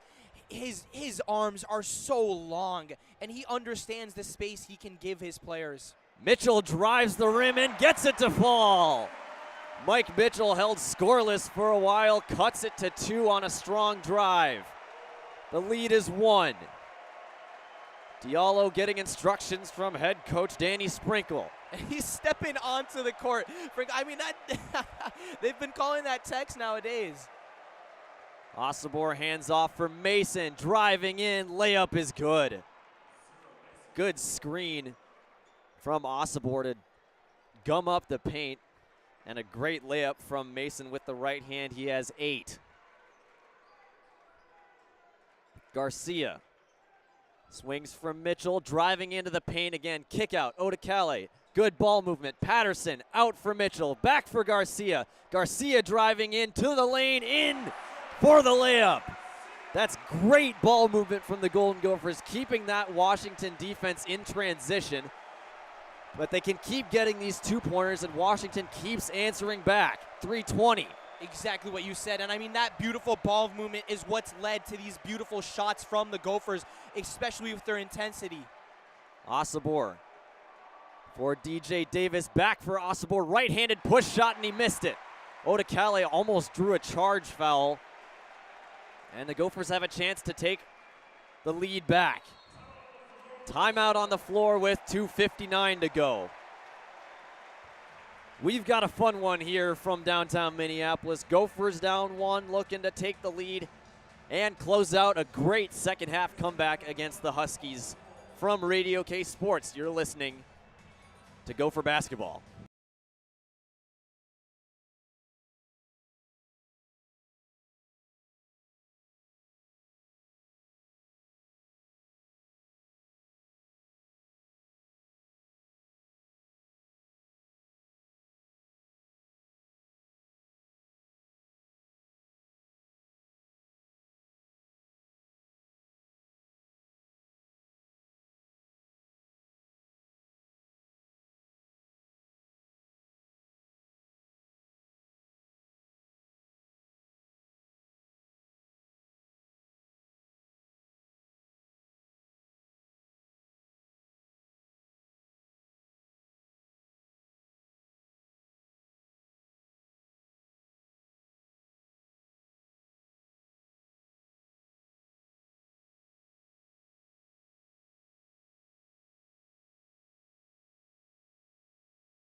Back from the barn, Gophers with possession, down 1. They've had a bit of a scoring run here in the second half, especially the latter part of the second half, where they've held the same lineup for essentially the entire time of both Mitchells, Garcia, Odekale, and Patterson. Yeah, and I mean, I'm not surprised, but I'm a little surprised that Osama hasn't been brought back into this game, as I feel like he could be a big player for the Gophers in the closing end of this game here. Garcia guarded by Osabor. Trying to fake him out, and Osabor's going to pick up another foul. His 4th, team's 13th on the half. Osabor was clearly frustrated by that, but Garcia had a couple head fakes and then tried to drive to the right. Osabor impeded him. And do you know what it is, Jack? It's basically the Gophers being aggressive and setting this tone of driving with force. I mean, Garcia, how many times have we seen him as he knocks down his first free throw, simply drive and just be aggressive, take it to them. And Osabor simply just can't handle it at the moment. And they know that Washington has a couple guys in foul trouble, and they're already in the double bonus. So driving the rack confidently is going to pay dividends, and Garcia misses the back end just off the front of the rim. Tie ball game at 64. And we have a game here in Minneapolis at the barn. And Washington needs to get into their offense fast here. They need to find Harris and get him back into this game, as he's the leading scorer with 22 points, or 23 points, excuse me. Diallo, watched by Odekale, swings around the three-point arc. Here's Harris, back for Diallo. 2 seconds, he puts up a heave at the buzzer, tipped around, and a rebound and a foul on the floor. That's questionable. That's questionable, Jack. I mean, Mitchell is fighting there for the board. That could go either way. He doesn't make maybe his left arm gets his face, but that's minimal contact. That's a bad call. That's a bad call. 10th foul on the Gophers and 4th on Frank Mitchell. First free throw is off. Osabor misses the first, and he'll shoot another one. Ben Johnson's going to have to come up with a strategy. Should Frank Mitchell foul out of the game, how are you going to slow down Osabor? Now both of the big men underneath the rim for both teams with 4 fouls off the front of the rim and in. Washington, another 1-point lead, 2-12. Patterson will start the possession for the Maroon and Gold. And Ben Johnson just instructing Patterson on what to do here. Trying to speed up the movement of this offense. Garcia is covered by Osabor. Garcia finds space now. Double team, driving against Osabor, and that's going to be a Washington possession. Fans again wanted a foul on Osabor for blocking Garcia. And Ben Johnson just talking to the ref there too. He feels like Garcia's lane was closed and that it was a blocking foul on Osabor. So Washington, excuse me, I keep doing it. Diallo, they have another chance to build a multiple possession lead. Diallo now guarded by Garcia. Driving in, right hand layup, missed it. Tip-in is good from Osabor. Good defense by Garcia. Osabor, great offensive board there. Minute 30 to go. It's crunch time for Patterson and the Gophers. Gives to Garcia, and it's stolen by Osabor again. Sloppy. Flexes on the floor, and now the Gophers really have to get a defensive stop. Sloppy by Lakai Patterson. I mean, that's a sloppy pass. Yeah, that's just not the pass you play there. And just the Gophers shooting themselves in the foot now at this point. 14 turnovers for the Golden Gophers, 13 for the Huskies, and with 21 on the shot clock, a minute 9 left in the game, they can make it seriously difficult for the Gophers if they put in a bucket. Timeout on the floor. We'll be back with what should be an entertaining finish to this contest.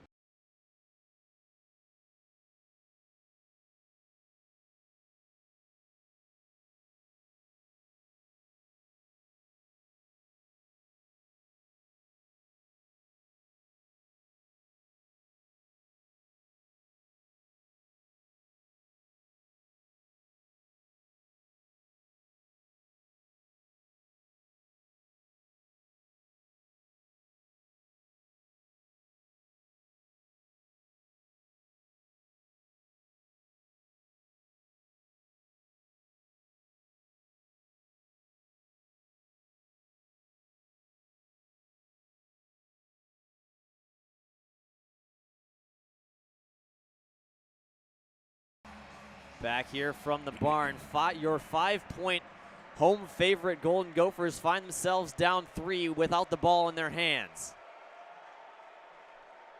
Breidenbach, guarded by Garcia, gives to Osobor. Has the advantage as Frank Mitchell has 4 fouls. Osobor drives in, shoulders him aside, pivoting, throwing it up, and miss everything. 4 fouls and playing that kind of defense. That is a statement from Frank Mitchell. Great defense by Frank Mitchell there to give the Gophers a chance now. Odekale to Garcia, drives the rack and threw it up and out of bounds. Referees call for a review of who touched it last. And the Gophers wanted a foul there. Garcia feels as if he was fouled by Bryden back there after he tossed it up. That's gonna go the Huskies' way. I didn't see anybody touch the ball as Garcia tried to go with his comfortable left-hand layup and just skied it. Yeah, that's what I saw too. It didn't seem like the contact was substantial enough for a foul. You can't really go back and call a retrospective foul. This is more of a possession-based call. I think it's going to be Husky ball. I mean, yeah, it looks like Garcia just tosses it up there. He thought he was drawing a foul on the play, so that's maybe why he... Yeah, It might have been poked out of his hands by Osobor, but Garcia was certainly the last guy who touched it. Yeah, 100%. I don't see this being overturned. The only chance is if Osobor reached his hand in as Garcia flung it up in the air and got a piece of it. Referee's still looking at the monitor. Yeah, I mean, they're taking a long time with this one. So this makes me think that it might be closer than it seems on the replay on the big board. But because the Gophers are down 3, if Washington does get the possession, Gophers got to think about fouling. You can't let Washington kill all of the clock that's remaining. Yeah, 100%. And just put up a shot with 30-second shot clocks and 35.8 left in the game. You got to foul early on here. 100%. And I mean, Washington not shooting terribly from the free throw line, 14 for 17.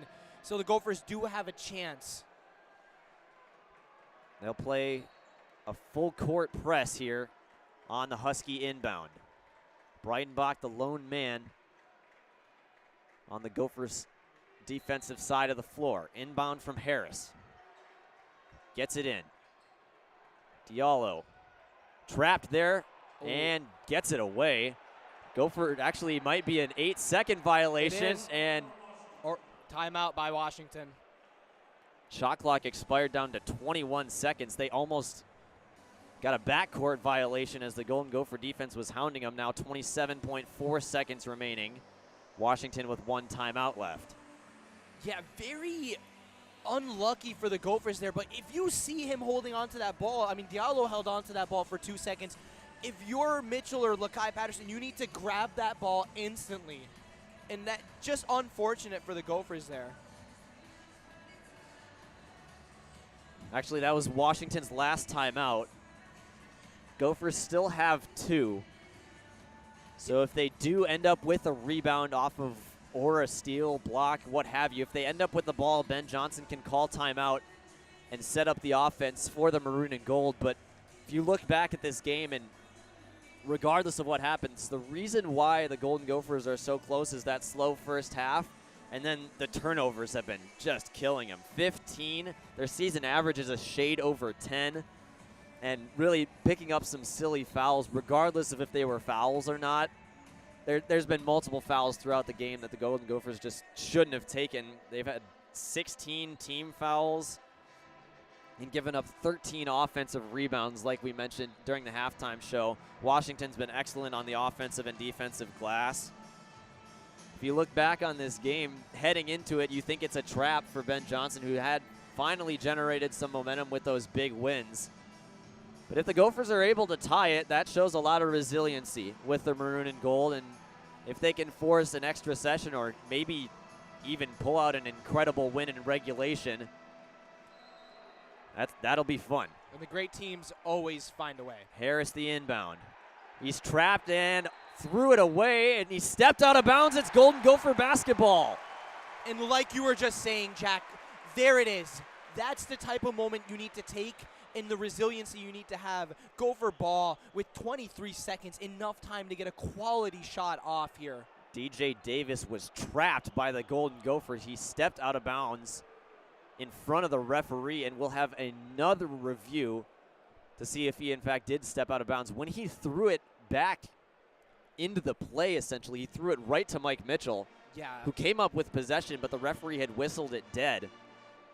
And here's, my thing is DJ Davis is clearly trapped there, and they didn't held the ball for 5 seconds. You had time to find another guy. I feel like that's not the option you go if you're the Huskies, to inbound the ball there.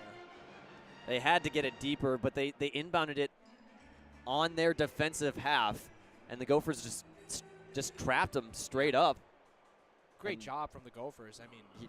And Davis just had to get rid of the basketball and may have stepped out of bounds. 23.9 seconds left on the shot clock. Gophers down 3.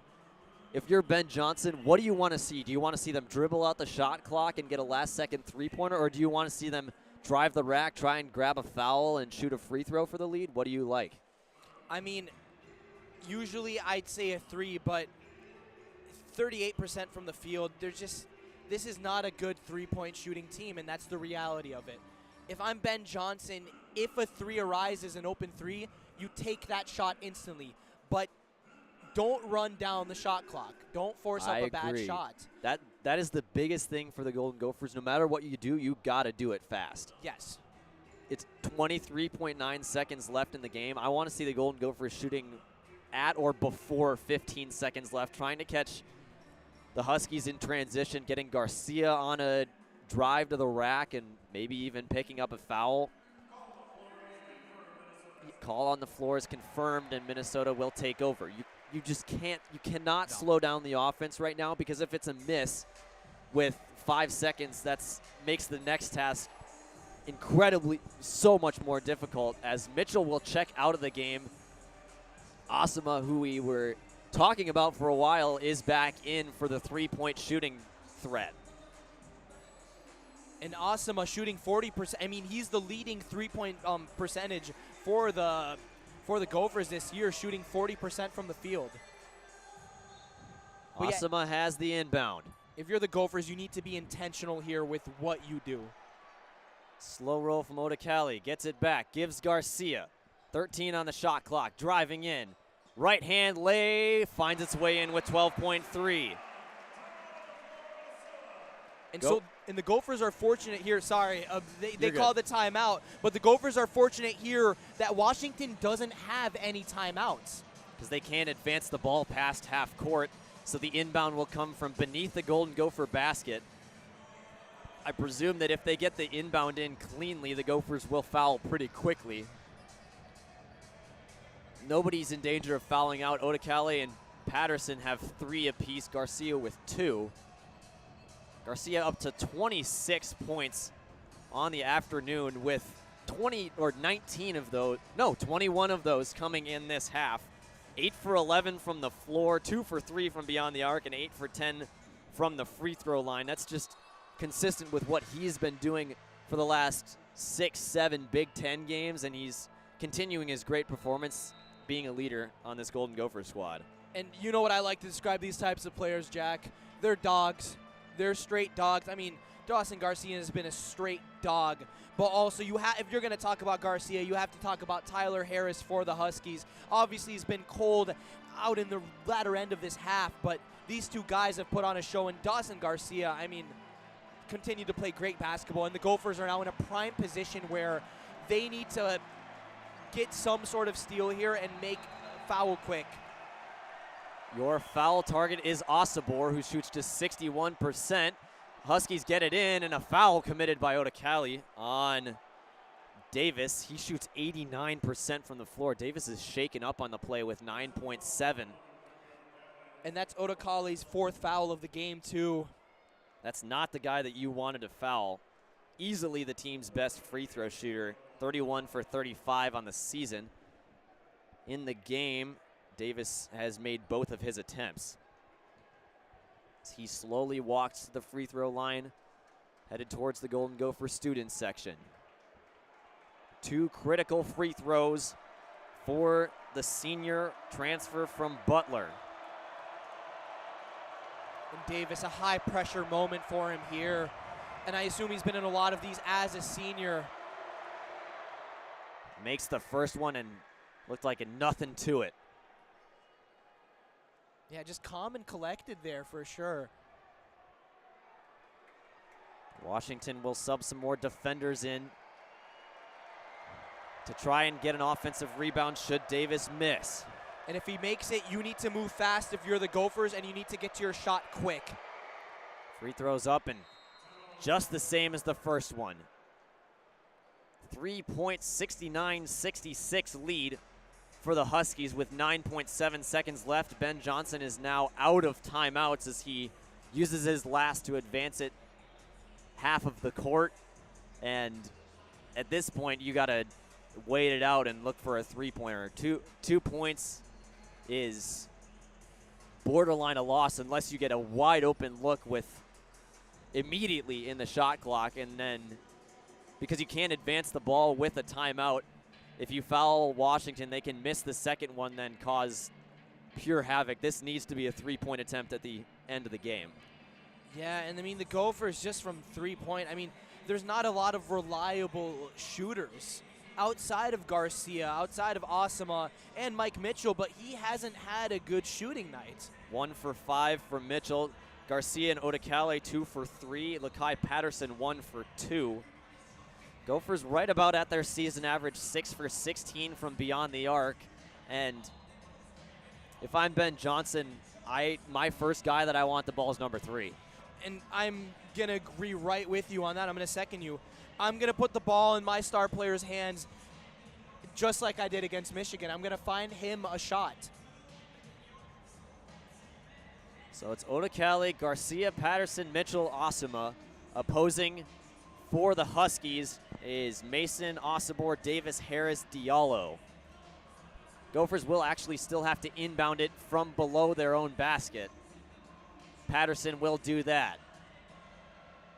Husky coach coordinating instructions. Here we go. Into Garcia.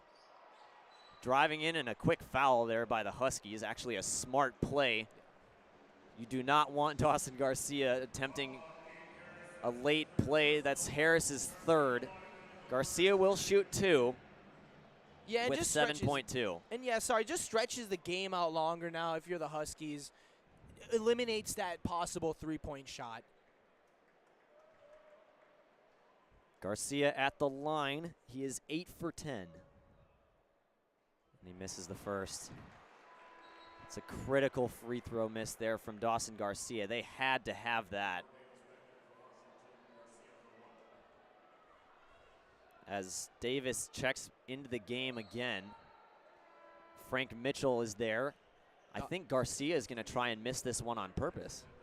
I think that's the ideal situation. I mean, Ben Johnson's giving him notes right now, telling him what to do, instructions. I mean, if you're going to miss it, you need to hit right on that top of the rim and rebound it instantly. What will number 3 do? Free throws away and short, and Washington ends up with the ball. Fouled on Mason.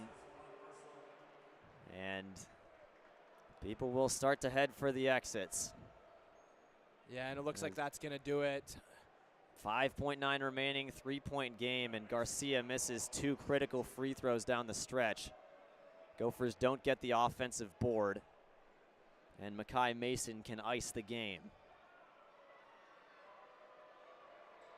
And uncharacteristic of Garcia to miss those 2 free throws. And he makes the first.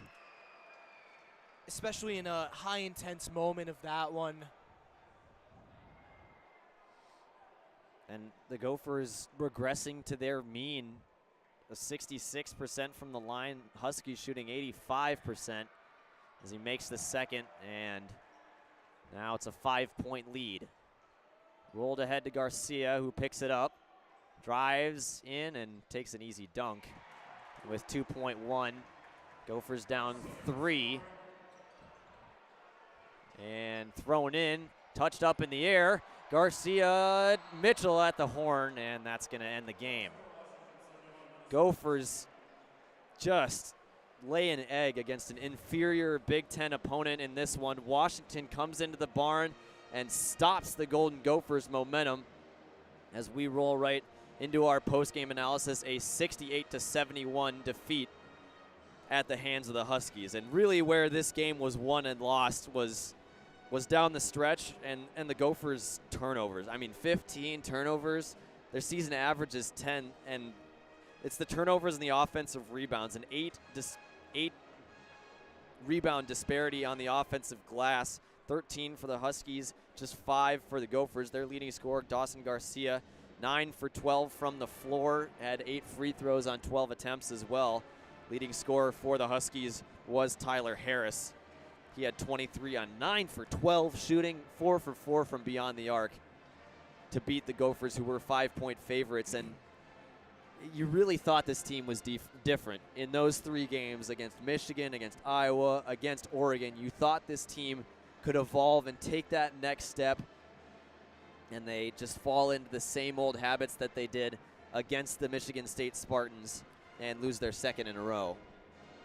Yeah, and I think Jack, just to even add on more, I think the term that I'm really thinking of when I'm thinking about this is uncharacteristic. It's very uncharacteristic, but also characteristic at the same time. I mean, the Gophers on such a good stretch of run, but you lose this game on the offensive boards, on the glass. I mean, 33 rebounds for Washington tonight, 13 of those coming off of the offensive side of the game, and the Gophers only managing 25. And just from the three-point range, I mean, this Gopher team at moments played down, and this game started off hot, but that first half they gave up too much, I think. And Garcia, to not have your best player in the game for the majority of the first half is detrimental for the team. I mean, You see how he ended the game tonight, 28 points. And, I mean, you got to give credit to the Huskies, though. Tyler Harris, I mean, had a big game, and in the big moments in which he was called upon, he hit the big shots. And the Golden Gophers, with those 15 turnovers, they turned it over on a quarter of their possessions. 24% of their possessions resulted in handing it right back to the Huskies without even attempting a shot. And it was silly mistakes from the Gophers. A couple offensive fouls, but that really wasn't the problem. It was more passing and coordinating late in the shot clock, where a pass went off a hand and out of bounds, or a lot of steals. Both teams were sloppy. Gophers had 9 steals. Huskies had 8 as well. So that's just 8 possessions that you would want to have back if you're the Maroon and Gold. And heading down the stretch, this makes things significantly more difficult for the Gophers. A quad 2 loss against the Huskies really makes things difficult to get to March, and almost at this point they're going to need to win out, or maybe you've got maybe one more loss in there, like we said pregame, and then you got to perform in the Big Ten tournament if you want to make it. And it's just a shame for Dawson Garcia, who's playing like one of the best players in the Big Ten right now, to have 28 points, great performance, missed 2 free throws down the stretch, and nobody remembers that when you lose by 3.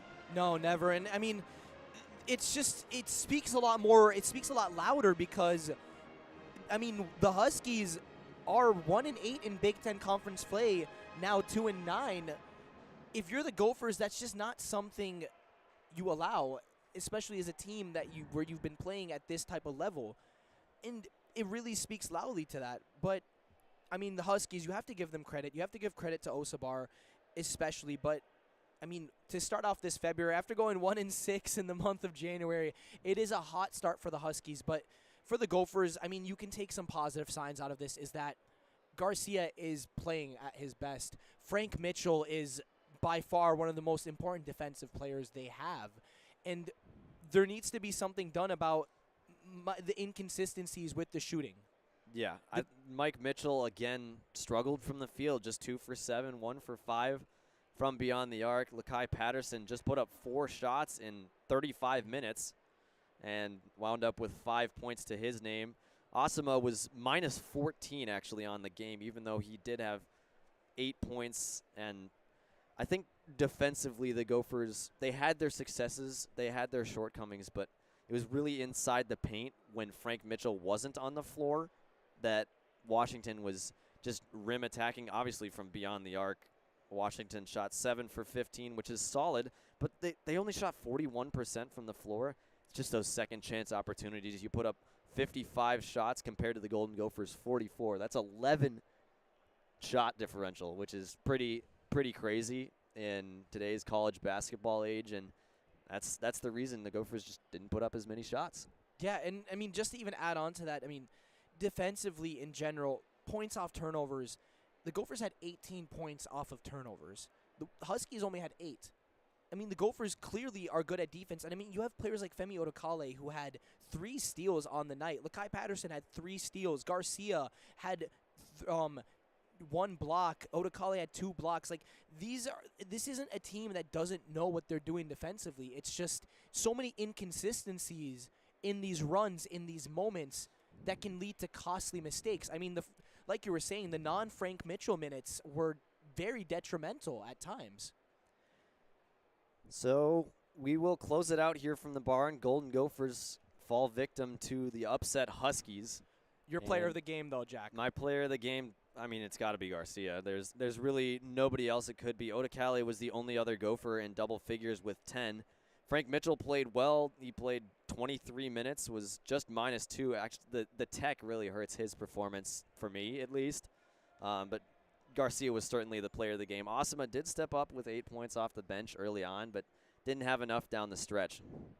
Yeah, I second that. My player of the game is Dawson Garcia, and for Washington, it's hands down Tyler Harris. Just averaging 11.5 coming into this game and put up 23 on that good of shooting.